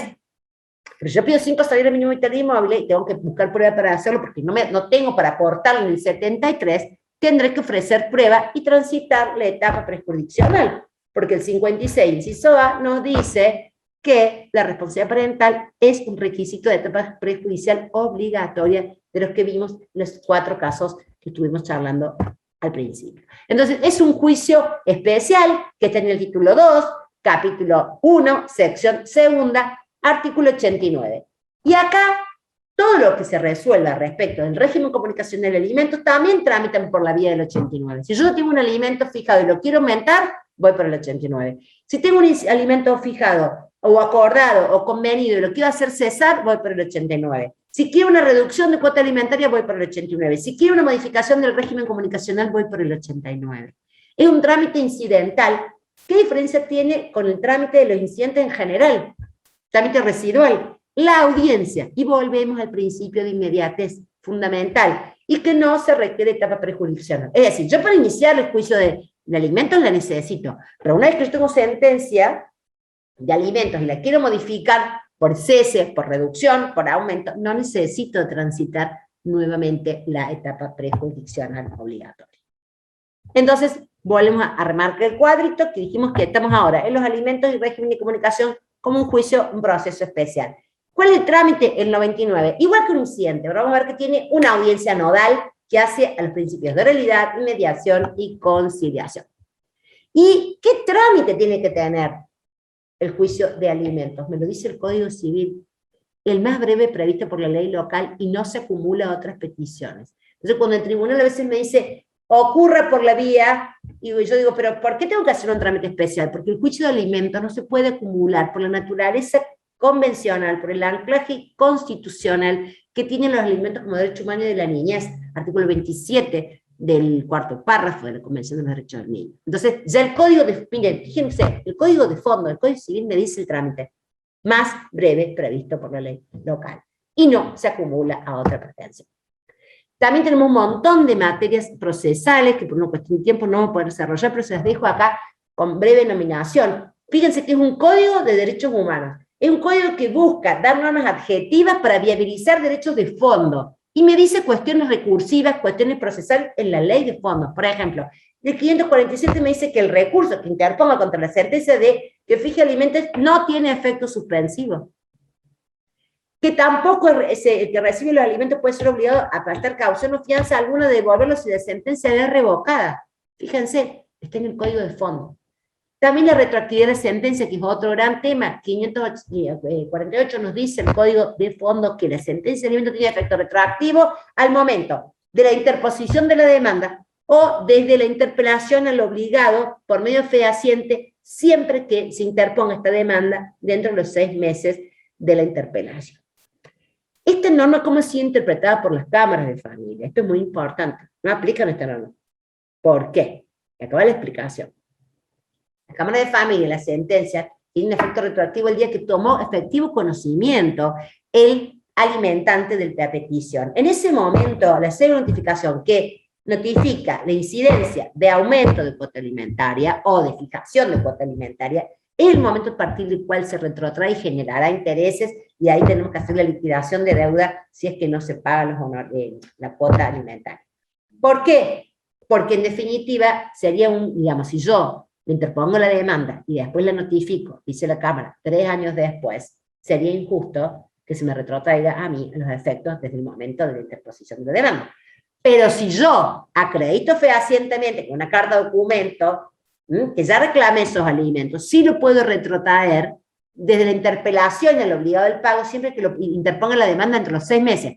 Yo mandé la carta de documento hoy y si interpongo la demanda de 5 meses, 5 años después no, pero si interpongo la carta de documento e inicio la demanda de los 6 meses, ese efecto se puede ser retroactivo. También las cámaras tienen dicho, pronunciamiento de cámara segunda, que, por ejemplo, si yo tengo una revisión de mediación, por ejemplo, si yo planteo un incidente de aumento de cuota alimentaria, la parte, y el tribunal le dice, al escrito o a la petición de aumento alimentario, atento a las facultades del 2, de la ley de 10.503 y la ley de mediación, o el artículo 642, el inciso 2 del Código Civil, que dice que aquellas cuestiones que hay en desacuerdo derivadas de la responsabilidad parental pueden someterse, el juez puede someterlas a mediación, y yo le corrí esa cédula de notificación de mediación, va con copia del incidente de aumento, fue ahí donde tuvo conocimiento, y la mediación demoró 1 año, ese efecto retroactivo es al momento de que el alimentante tomó conocimiento de la incidencia a través de la remisión de mediación cuando fue notificado con las copias de la incidencia en sí. Fíjense que cada caso tiene su particularidad. También todas las medidas cautelares que podemos trabar, embargos futuros, medidas provisionales, todo lo dice el Código Civil. También la cuestión del 551, en orden a tutela judicial efectiva, y 553 clave, una medida de tutela judicial efectiva, una sentencia que se cumple, que sea eficaz. Entonces allí también la cuestión alimentaria tiene que ver con que el juez puede imponer sanciones razonables o medidas razonables a los fines de cumplimentar a aquel progenitor que no haya cumplimentado la cuota alimentaria en tiempo y forma. En definitiva, acá entran todas estas medidas de prohibición de salir del país, de suspensión y retiro del carnet de conducir, de prohibición de ingresar a algunos eventos deportivos, de deudores morosos. Fíjense, eso hace a la tutela judicial efectiva. ¿Mm? Y la retención de la cuota alimentaria directamente por el empleador, si bien no está nominada en el código de fondo, es una práctica que hace la tutela judicial efectiva. Y no es un embargo ni es una sanción contra el alimentante, simplemente es una medida a los fines de poder hacer efectivo este derecho humano de la niña de la alimentación en tiempo y en forma. Entonces, no puedo, y ya tengo dicho en las cámaras, que no causa agravio, que no se concedía la reposición, la apelación de subsidio y elevadas a la Cámara, ya la Cámara Segunda de Familia ha dicho que esto no causa agravio. Fíjense estas normas qué importantes que son. Otra norma importante para la tutela judicial efectiva, que esté en el Código de Fondo y el Código Civil, es la posibilidad de declarar solidariamente responsable al empleador que no retuvo la cuota alimentaria. Fíjense, es una cuestión social. Usted, el empleador, debía retener la cuota alimentaria y depositarla del 1 al 10. Usted no lo hizo, se vio perjudicado el alimentado, el niño, niña, adolescente o el adulto que tenga una cuota alimentaria, porque la cuestión alimentaria es un derecho humano, tanto de la niñez como de los adultos, y más si se trata de adultos vulnerables, piénsese en abuelos, piénsese en personas, mujeres, cuotas alimentarias a lo mejor derivadas del divorcio por cuestiones de salud, de enfermedad. ¿Cómo es realmente esta mirada de derechos humanos a ser responsable solidariamente por la falta de retención en tiempo y forma cuando el tribunal le ordenó al empleador del alimentante depositar la mesada alimentaria? En definitiva, también en régimen comunicacional tenemos una cuestión procesal. Si usted va a tener un régimen comunicacional, el trámite tiene que ser el más breve previsto por la ley local. Lo dice el 555. Vemos que acá hay un derecho a la coparentalidad, un derecho de anclaje constitucional que titulariza la persona, el niño, niña, adolescente, o la persona, piensa en un régimen comunicacional de un adulto mayor o de un hijo mayor de edad. Lo que se busca es la coparentalidad, en el caso de los derivados de la responsabilidad parental, este vínculo que atiende primordialmente al hijo y después al progenitor, y también que atiende a los parientes, ¿sí?, en el caso del derivado del parentesco, piénsese en gente mayor, gente discapacitada, gente con capacidades especiales y demás. En definitiva, este proceso de determinación de juicio especial, de cuidado, de régimen comunicacional y de alimentos, es un proceso específico, un proceso de protección con celeridad. ¿Y por qué? Son cuestiones sociales de derechos humanos, derecho a la visita, a la visita en sí, a la coparentalidad, a la comunicación, a tener vínculos con la familia, a tener vínculos con los padres, con los cuales no se convive, y con los vínculos familiares y afectivos. En definitiva, fíjense que esto atraviesa toda la competencia del 16, competencia material de foro. Sea los alimentos del matrimonio, los alimentos en pos del divorcio, los alimentos en las uniones convivenciales, los alimentos en el parentesco, el régimen comunicacional en el parentesco, los alimentos a los hijos mayores de edad, a los hijos que se capacitan, etc. ¿Quién es el juez competente para tener la cuestión alimentaria? El juez de familia. También lo vimos en los principios, cuando vimos con principios y competencia, primera exposición, que realizamos esta tríada de charlas, que me van a tener que aguantar en 3 charlas, no en una, en 3, una mala noticia tengo para darles. En una que ya dimos que está grabada, es el trámite de la competencia del 16. ¿Cuál es la estructura del proceso? ¿Cuáles son las etapas procesales? 6 etapas.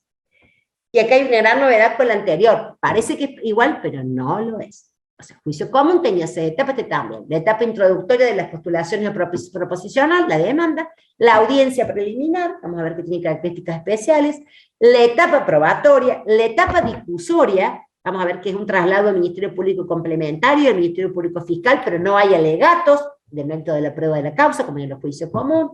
La etapa decisoria, vamos a ver que los tiempos se acortan y es mucho más rápida la resolución. Y la etapa recursiva, que también tiene inapelabilidad incidental. ¿Cómo presenta la demanda de régimen comunicacional o alimentos? O de aumento del alimento, disminución, cese o modificación del régimen comunicacional. En consecuencia, tengo que hacerlo de manera fundada. Y tengo que relatar los hechos y el derecho invocado en esta oportunidad para fundamentar. Debo acompañar toda la prueba que me hace de valer, en esta instancia, y es la única momento procesal donde puedo ofrecer prueba. Salvo, en el caso de documental, que justamente me aplico supletoriamente el Código Procesal Civil y Comercial, y tanto en los hechos nuevos, 203, como en el 241, porque no está previsto el hecho nuevo, el incidente de alimentos, o sea, el juicio de alimentos y el juicio de régimen comunicacional, o sus incidencias de aumento, disminución o modificación. Entonces, ahí tengo que echar mano del 203 del CPC, hechos nuevos, y el 241 de la prueba documental. El juez va a rechazar in limine. Si yo tengo una demanda de alimentos que no tiene esto básico, el derecho, la prueba, ¿qué tendré que hacerlo yo? rechazar in limine. O le puedo dar una oportunidad que generalmente se la damos y le decimos, cumplimente acabadamente el artículo 89, señor, ofrezca la prueba. Porque hay demandas que no tienen prueba. Y si nosotros la ley me habilita que puedo rechazarle, o puedo ordenar por el efecto, este ordenador del 108, de ordenar el proceso que me cumplimente. Y entonces, aquí tenemos el decreto de admisibilidad de la demanda, le corremos traslado por 3 días al demandado, para que conteste y ofrezca la prueba que haya de valerse. Fíjense, 3 días. Y además, ahí también tengo presente la prueba ofrecida para su oportunidad. Se me ofreció documental, informativa, testimonial, confesional, la tengo presente. Esta es única oportunidad. Y con eso se notifica con copia de esto. Hoy, por si es de expedientes electrónicos, sabemos que se notifica en la primera notificación, si no es un incidente de aumento donde no hay comparando, tenemos que hacer a través de una cédula de papel, acompañando todas las copias cuando no hay domicilio procesal constituido. El gran tema es la audiencia preliminar. Acá hay una discusión, que vamos a ver cuáles son. Dice, bueno, es un incidente que tiene una característica, tenía esta audiencia preliminar, nodal, fundamental, donde va a desplegar el juez la oralidad, la inmediación, la conciliación, y si no, vamos a ver que ahí también, según el trámite que tengamos en la práctica de los juzgados, vamos a tener que ahí proveer la prueba si con posterioridad a esa audiencia no hubiese habido acuerdo. ¿Cuál es la oportunidad para fijar la audiencia? Y ahí hay una interpretación de algunos de los juzgados de familia que hacen una cosa y otros juzgados hacen otra. ¿Cuál es para mí el espíritu de la ley, si bien no es clara la redacción del 89? Del 89 cuando fija la audiencia. ¿Unos qué hacen? Dicen, contestado el traslado, o sea, demanda de alimentos, 3 días, contesta el traslado, ambos se contestaron, está trabada la litis, ofrecen la prueba, el juez fija la audiencia. Y despliega las funciones de conciliación, inmediatez, docencia. Si logra un acuerdo, la ve el acuerdo, si tiene por resistida, se establece la cuota, el régimen comunicacional, lo que fuera. Si no, pasan a despacho en la misma acta, el juez provee la prueba. Y en esa oportunidad vamos a ver qué facultades tiene el juez. Pero, ¿qué pasa? Entre demanda, contestación y oportunidad de la audiencia, pasan muchísimos meses, a veces 2 o 3. Y si en esa audiencia, a pesar del esfuerzo del tribunal de lograr las funciones conciliadoras, no se logran, es ahí recién cuando vamos a proveer la prueba. Se perdió mucho tiempo. Entonces, otros juzgados lo que hacen es demanda, contestación, provee el trabajo de la litis, provee la prueba, y en ese proveído fijan la audiencia. Entonces, van diligenciando prueba, y si la audiencia acuerda está, y si no acuerdan, siguen con la prueba, pero ya no se perdió tanto tiempo, porque si la audiencia pudiera ser a los 5, 6 días, 7 días, sería una cuestión, pero sabemos que no lo es. Entonces, un grupo de juzgados hacen esto, tenemos praxis 1, acá se les dejo praxis 2, como acabo de decirles, y los decretos respectivos. Bien, en la prueba, el juez, hace que lo haga después de la audiencia, o antes de la audiencia, depende del criterio del juzgado, del tribunal. Yo creo que el espíritu de la ley era que fuera antes. O sea, que demanda, contestación, prueba rápido, y si no, proveído de prueba. O sea, demanda, contestación, audiencia, después proveído de prueba, si no hay acuerdo. Pero la praxis hace que la cantidad del volumen, las audiencias, muchos juzgados hagan demanda, contestación, proveído de prueba, ahí fijan la audiencia, y si la posponen 1 o 2 meses, ya se diligenció algo de prueba. Para mí el espíritu es que la audiencia sea antes del proveído de prueba. También a veces se va en 3 meses, se pierde mucho tiempo. Más con las cuestiones alimentarias y comunicacionales que son tan de derechos humanos como hablamos de ver, que son tan anclaje constitucional que están en el código de fondo. Nos dicen los trámites, nos dicen los efectos de los recursos. Entonces, en definitiva, acá hay otro tema, otro gran dilema, porque dice el 99.3 que el juez va a desestimar la prueba que no sea conducente a establecer la cuestión debatida. Y va a proveer la pertinente. A ver, señores, principio de oficiosidad, y tenemos un plazo de diligenciamiento de 10 días. Acá tengo 10 días, allá en el juicio común tenía 30, acá tengo 10. Pero fíjense que hay una cierta contradicción, porque en definitiva, uno de los principios que imponen los procesos de familia, aparte de la reserva, de la oralidad, de la solicitud del expediente, de la oficiosidad, de la conciliación, de la prueba testimonial, que ya lo vimos, en la clase, sobre todo de principios, tiene que ver con esto de la libertad probatoria. Todos los medios de prueba están permitidos. Y por otro lado, el 99.3 me dice, usted, señor juez, va a desechar todo lo que no sea pertinente a debatir, a resolver o a despejar la cuestión debatida. Entonces tenemos la libertad por un lado, y esta posibilidad del juez que tiene en esta audiencia, o después de la audiencia, de proveer la prueba y descartar aquella que no sea pertinente. ¿Y qué tiene que ver con esto? Para poder cumplir los principios, dijimos, de celeridad y concentración. Si yo estoy en un incidente de aumento de cuota, ¿para qué necesito la prueba testimonial? Si yo estoy en un incidente de régimen comunicacional, ¿para qué necesito oficiar a 5 entidades bancarias a ver cuáles son los fondos que el señor posee en el extranjero o en Córdoba? Si yo estoy tratando una cuota alimentaria, ¿es pertinente que yo ofrezca una pericial psiquiátrica del progenitor alimentante? A eso es lo que apunta la pertinencia. 10 días fatales. Bien. Esto es lo que acabamos de decir. Muy bien. Terminados los 10 días, que nunca son 10 días, generalmente es algo que se ofrezca documental y alguna informativa, nada más.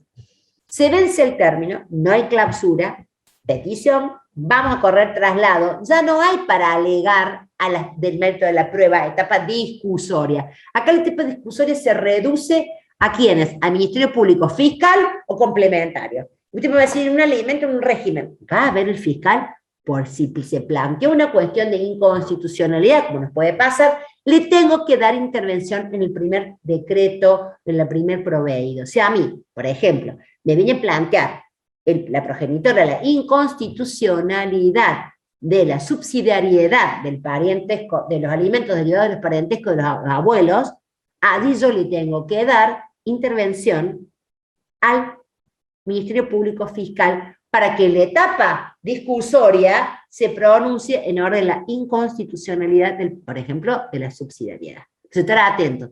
Que estamos en un régimen comunicacional, unos alimentos, interviene el Ministerio Público Fiscal, no, salvo que haya una cuestión de orden público o una inconstitucionalidad. Una norma le damos intervención y en la etapa discusoria traslado al asesor y traslado al Ministerio Público Fiscal.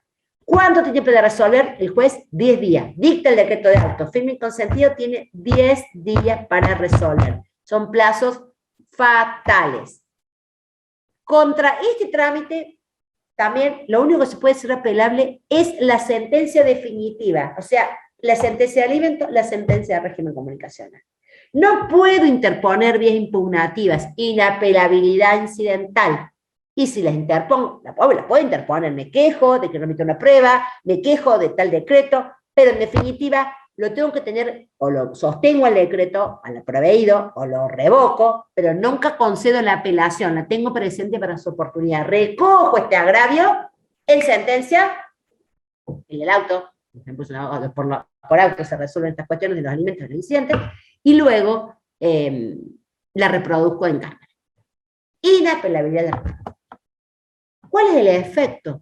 Fíjense que el Código de Fondo, artículo 547, el Código Civil me dice cuál es el efecto. Contra la sentencia de fijación de alimentos, no, el recurso es sin efecto suspensivo, es decir, los alimentos se deben y hay que pagarlos hasta que la alzada me diga que no. Y lo dice también el artículo 90.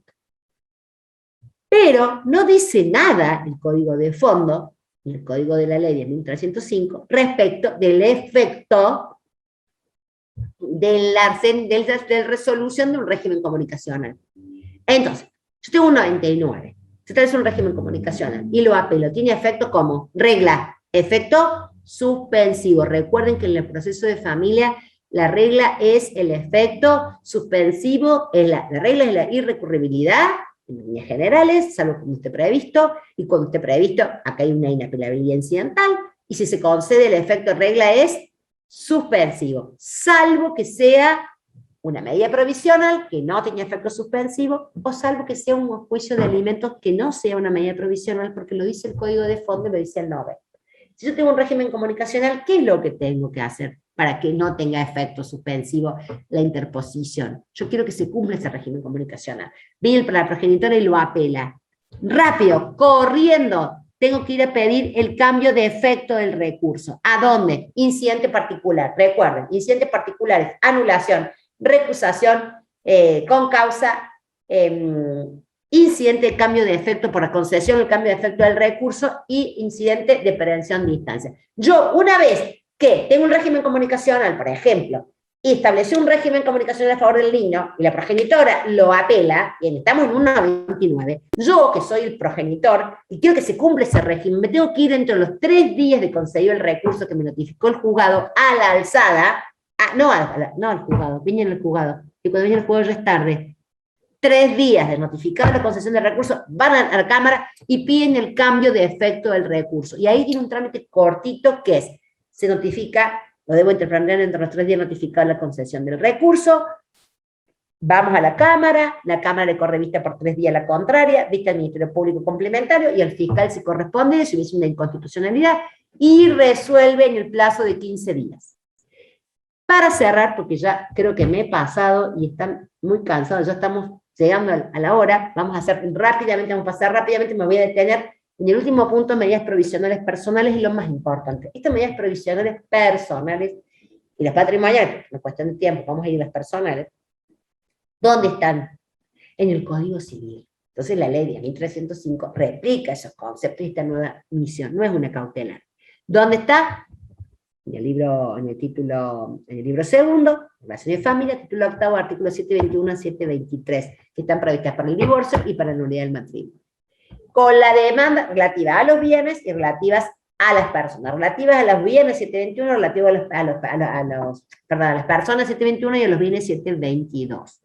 Antes de la demanda o con la demanda se pueden pedir medidas provisionales personales que tengan que ver con qué, con el cuidado de los hijos, el uso de la vivienda, los alimentos al favor del cónyuge o de los hijos, la entrega de los bienes, objetos personales, o bien renta por el uso.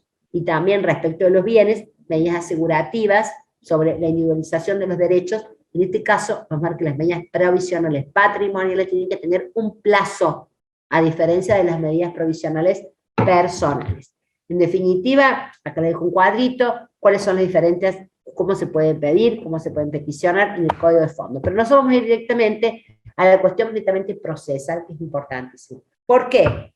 Porque la naturaleza del conflicto familiar, este derecho de las familias, que importa, que tiene principios propios, que tiene competencia especializada, que tiene principios que ya vimos en la clase de principios, y caracteres como extrapatrimonialidad, especialidad y exclusividad, que se custodia este conflicto, y tiene que tener una tutela, un andamiaje procesal que acompañe, una estructura procesal diferenciada ante esta conflictividad cuando hay sujetos vulnerables. Entonces, en definitiva, se busca una pronta y rápida resolución, y nos está protegiendo, impidiendo que se produzca el daño anunciado. Acá en la medida provisional hay una tutela diferenciada. Hay un sujeto vulnerable por la edad, por el derecho a un juego, por el derecho alimentario, por el derecho a la educación, por el derecho a la coparentalidad, que no admite mayor dilación, porque hay un sujeto vulnerable que reclama de un derecho procesal una rápida y efectiva satisfacción. En ese sentido, si bien todo lo cautelar, ya dijo el gran maestro Morelo, es urgente, no todo lo urgente cautelar. Esto es urgente, pero no es cautelar, es provisional, porque han ideado un derecho de la familia, un mecanismo para brindar una tutela judicial efectiva. Es un montaje procesal autónomo, que es portador de una prestación principal, ante que, como dice Peirano, que cuenta con la dirección de un órgano jurisdiccional investido. ¿Quién es ese órgano jurisdiccional? El juez de familia, que tiene facultades especiales como director del proceso. Como vimos en la clase de competencias, es un director, es un juez de acompañamiento, es un juez con amplias facultades, que acompaña a las familias en crisis. Y entonces, en definitiva, debe ser una medida que se separe de las clásicas medidas cautelares. Por eso que se transforman en una tutela judicial diferenciada y se pueden interponer las medidas provisionales antes del inicio de la demanda principal, durante o de manera autónoma, porque no necesito una demanda principal. Yo a lo mejor no quiero interponer una de transitar la etapa previa, establecer una cuota alimentaria. Yo he hecho la cuota alimentaria ya, acredito, pero me sitúo el derecho de peligro de daño. Señor juez, ¿cuál es el peligro de daño? Señor juez, el derecho alimentario a la niñez. Y tengo que acompañarme el juez los elementos. Entonces, en definitiva, anticipan total o parcialmente en función, porque requiere procesos diferenciados, rápidos y eficaces para ciertas acciones. Así, Estas cautelares clásicas se transforman en urgencias, en alarmas, que es una solución urgente, pero no cautelar, es provisional. Fíjense la diferencia acá en un cuadrito entre las medidas cautelares clásicas y las provisionales. ¿Yo qué busco en la cautelar clásica? Asegurar la urgencia funcional. En cambio, en las medidas provisionales, urgencia prueba, o urgencia pura. En las cautelares, ¿qué tengo que acreditar? Presumible el derecho, peligro de la demora y contracautela. Se pueden dictar en hábitat parte y requieren de un juicio posterior. Hay un plazo de caducidad para iniciar la acción de la cautelar. En cambio, aquí son recaudos morigerados estos, en función de que busco verosimilitud del derecho, dada por la pretensión también, y el peligro de daño de una perspectiva fáctica. Tengo que relatar bien los hechos y los derechos que se encuentran involucrados, que pueden ser dañados propios de la tutela judicial anticipada, y la bilateralidad se acorta. No hay contracautela en las medidas provisionales personales, y no hay plazo de caducidad, y no necesariamente debemos interponer una demanda principal. Hay una urgencia pura. Bien. ¿Cuál es el competente de las medidas provisionales personales? El juez de familia, el 21 inciso 3. ¿Cuáles son esas medidas? Que dijimos, 73 tiene un trámite, no son cautelares clásicas. ¿Y cuáles son esas medidas? Alimentos, litis expensas, régimen de comunicación, exclusión del hogar, cuidado personal de niños y niños adolescentes, cualquier otro de resguardo de la persona, del contexto familiar y medidas satisfactivas. Es un carácter enunciativo. Podemos tener otras medidas autosatisfactivas, provisionales. ¿Cómo es el trámite previsto por la ley? Otra vez volvemos a la inmediación, la conciliación, el acompañamiento a través de una audiencia del 73, donde la parte que pide la medida provisional debe aportar las pruebas, no puede ofrecer, debe aportar. No admite la medida provisional una etapa probatoria. Entonces, una vez 73, ofrezco prueba, confesional, testimonial, no se pasa para un juicio, no hay prueba. Usted tiene que llevarlo al juez, señor. Este es el peligro de daño, acá hay la vulneración de intereses, esta es la capacidad económica del progenitor, este es el tema del abuso sexual para pedir una suspensión como medida provisional. Estas son las pruebas, tengo que acreditar. ¿Qué va a hacer el juez en una audiencia convocando a ambas partes? ¿Va a denegar o va a conceder? Pero si es un caso de urgencia, el juez puede, inaudita aparte, sea que lo sustancie con el ministerio complementario o no, le corre una vista al asesor o no, en función de la urgencia. Pero tengan presente que cuando yo le corro vista de los alimentos al asesor, pospongo la bilateralidad, le corro al asesor y dictamino una cuota provisional hasta la audiencia, que es una práctica que se daba mucho en tribunales, que con la pandemia medio que se modificó también esto, ya sustancié la petición. Contra esa cuota alimentaria procede el recurso de apelación, no el recurso de reposición. ¿Sí? Porque ya lo tiene dicho la Cámara. Y aparte, que lo ha dicho la Cámara, y aparte, contra la resolución del 73 procede derechamente la apelación. Tengo 10 días que tienen que ser fundadas y expresar agravios. Si yo repongo, señores, y apelo, puedo conceder la apelación, pero tengo que correr traslado al apelante para que exprese agravios, porque pueden ser distintos los agravios de la reposición mal interpuesta que los agravios de la apelación. Todo esto es jurisprudencia de la Cámara de Familia de segunda nominación. Ahora bien, lo puedo tomar en otra parte. No escucho a nadie, ni al asesor, también va la apelación derecha, porque el recurso de apelación es el que corresponde. Lo dice el 73. Ahora, ¿cuál es el efecto del recurso? Lo dice la norma, sin efecto suspensivo. Entonces, fíjense, acá dice una audiencia, pero no tengo un plazo ordenatorio. No me dice, fije la audiencia del 95 a los 20 días de la sentencia de divorcio. Fije la audiencia del juicio común a los 15 días. Acá no tengo un plazo, no me dice cómo tengo que fijar la audiencia. Es más, puedo no fijarla. La regla es que sea en una audiencia. Bueno, sabemos que en las prácticas con la pandemia hay diferentes miradas. Algunos juzgados toman la audiencia de manera del 73, otros juzgados sustancian la petición, esto es, por ejemplo, del alimento urgente, de medida provisional, le corren 3 días, vista la contraria, y 3 días el asesor y resuelven, o trabada de la ley y toman la audiencia, o lo hacen inaudita aparte. O algunos juzgados siguen haciendo hasta la audiencia, que es allá de 2 o 3 meses, porque esa es la agenda que tenemos, corren una vista al asesor y fijan una cuota provisional. Son las diferentes posibilidades. En definitiva, lo puede tomar inaudita parte en casos de urgencia. Y es importante que la regla era que hay que aportar todas las pruebas. Del relato de los hechos surge el peligro de daño y las puedes aportar. No puedo ofrecer pruebas, no admite una etapa probatoria. Esto les queda de contenido. Y en definitiva es importante que el juez en la propia audiencia debe resolver. Los 73 se resuelven en el momento. Algunos casos por la complejidad o porque se interviene el equipo técnico o necesitamos unos informes médicos, podemos en su caso posponer la resolución para correr una vista al asesor o los equipos técnicos. Y en definitivo, volvemos a decir que esta es la excepción a la regla. Regla, los recursos tienen efectos suspensivos salvo las medidas provisionales y los juicios de alimentos en todo tipo de medidas, porque lo dice no solo el artículo 90, sino que también lo dice el 73 de esta ley y lo dice el Código de Fondo.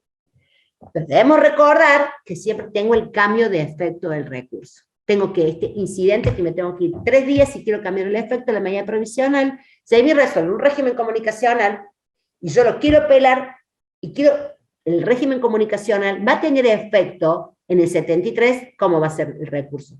Sin efecto suspensivo. Porque todo lo que tenga un 73 que lleve el trámite de la medida provisional es sin efecto suspensivo. Para cambiar el cambio de efecto, sea un 73 un régimen comunicacional llevado el parentesco, una cuota, una autorización para salir del país, tengo que irme a la Cámara. Bueno, más o menos hemos cumplido el término, ya son las 8 menos 5, y a modo de cierre, tengo estas palabras para decirles. Las normas adjetivas que regulan las relaciones de las familias devienen relevantes, pues constituyen las herramientas para hacer efectivos estos derechos consagrados del Corte Constitucional y Derechos Humanos del Código Civil y Comercial de la Nación. La normativa, la 10.305, nos impone un desafío que los operadores de la justicia de las familias estamos llamados a realizar. Así que, manos a la obra, los invito a trabajar en eso y muchas gracias. Los harté, me imagino, tan agotados. No, excelente, Juli, buenísimo. Fantástico. Muy clara, como siempre. Vamos a ver, yo sé que había leído algo que habían escrito durante tu exposición, que te leo. ¿Querés? Sí, Claudia. Hola, buenas tardes. Hoy con expediente electrónico ha perdido sentido el mantener traslado por su orden del artículo 87. Pregunta. ¿O se corren todos juntos y a medida? ¿Lo evacúan? ¿Se atribuye el carácter confidencial para que no acceda al contenido de las demás partes? Eso sí, se atribuye exactamente ahí. Esto es clave, el confidencialidad. Cerramos con el famoso candadito. Entonces ahí sí nosotros lo vamos corriendo por las partes. ¿Me entienden? Y no accede, vamos por partes, por su orden, primero al actor, después al demandado, si abogado del niño, abogado del niño, después al asesor, después al fiscal. Depende que estemos tramitando, qué acción de juicio común.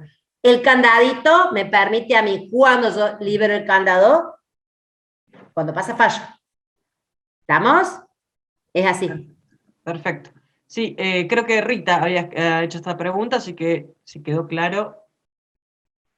Bien.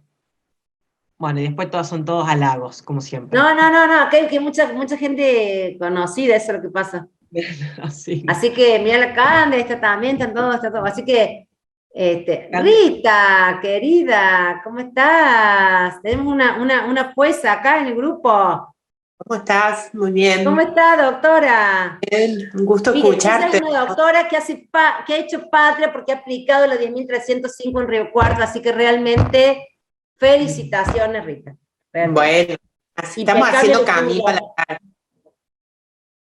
Hemos estado aprendiendo entre todos, hemos tenido la oportunidad de ir en otras épocas a Río Cuarto, donde han hecho un desafío increíble, estas dos juezas que se han puesto al hombro realmente este desafío. Claro, es un que desafío. El impulso procesal de oficio, todo esto es un desafío.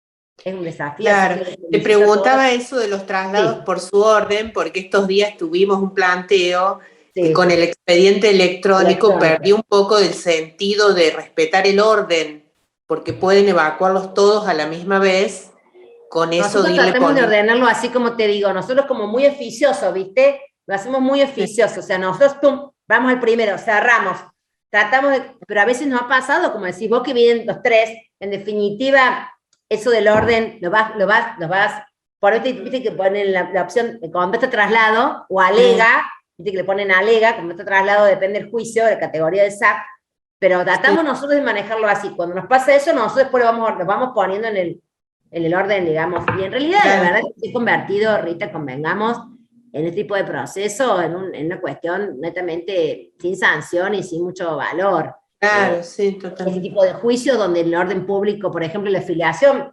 realmente lo clave acá es el traslado por ahí del complementario del fiscal que nos echa la luz con la traba de la litis, ¿no?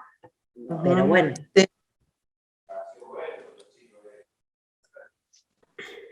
Bien, no sé si hay más preguntas que alguna quiera hacer. Ay, Mirtita también está ahí. Qué ganas está esta gente. Mariana, bueno, la verdad que mucha gente, la Guada Morales, mi compañero de trabajo, bueno, les agradezco la paciencia. Espero que haya sido de utilidad. Ha sido muy poco tiempo, porque bueno, muy ambicioso el tiempo, pero bueno, no podíamos dejar de acompañar, y bueno, para que pensemos, creo que para poder abordar el estudio hay que tener como ideas claras y ejes, ¿no? Después vamos al libro, profundizamos, pero si no tenemos claro el eje, ahí como que nos perdemos. Así que a lo mejor fue medio básico, pero la idea es que les quedara este eje, este material, por supuesto, se los voy a pasar a vos con la clase del viernes de restitución internacional para que ya les quede todo el material. Sí, esa es la idea de este tipo de capacitaciones, que ustedes puedan darnos algunos ejes, conceptos básicos, un pantallazo del tema, y después, bueno, obviamente que se profundiza, pero ese es el objetivo de esta 1h30, 2 horas de disertación, obviamente. Y hay que aguantarme 2 horas a mí. No, estuvo excelente. Hay gente que se me aguanta, no me queda otra. Pasa como rapidísimo. La Guada, la Diony en su momento, que me tuvo que aguantar, la Ale, ahí la veo, la Ale Cunio también que me tuvo que aguantar, la Mari, Pernigotti, eso se me aguantaron, hemos trabajado mucho, así que mi Mirtita me aguantó también en su momento, así que la verdad que, pero bueno, acá la idea es que alentarlos en esto de estudiar, en esto de aprender, pensar distinto, y bueno, y así, es como que, bueno, ahora uno tiene que, cuando escucha estas charlas, que por lo que he visto el tema ha sido interesantísimo, les puesto examen, es ir a los libros de la jurisprudencia, a fijar conceptos con estas ideas claras que uno pretende aportar. Así que les agradezco a todos, ha sido un placer, y gracias. Bueno, los felicito por este gran esfuerzo que están haciendo todos.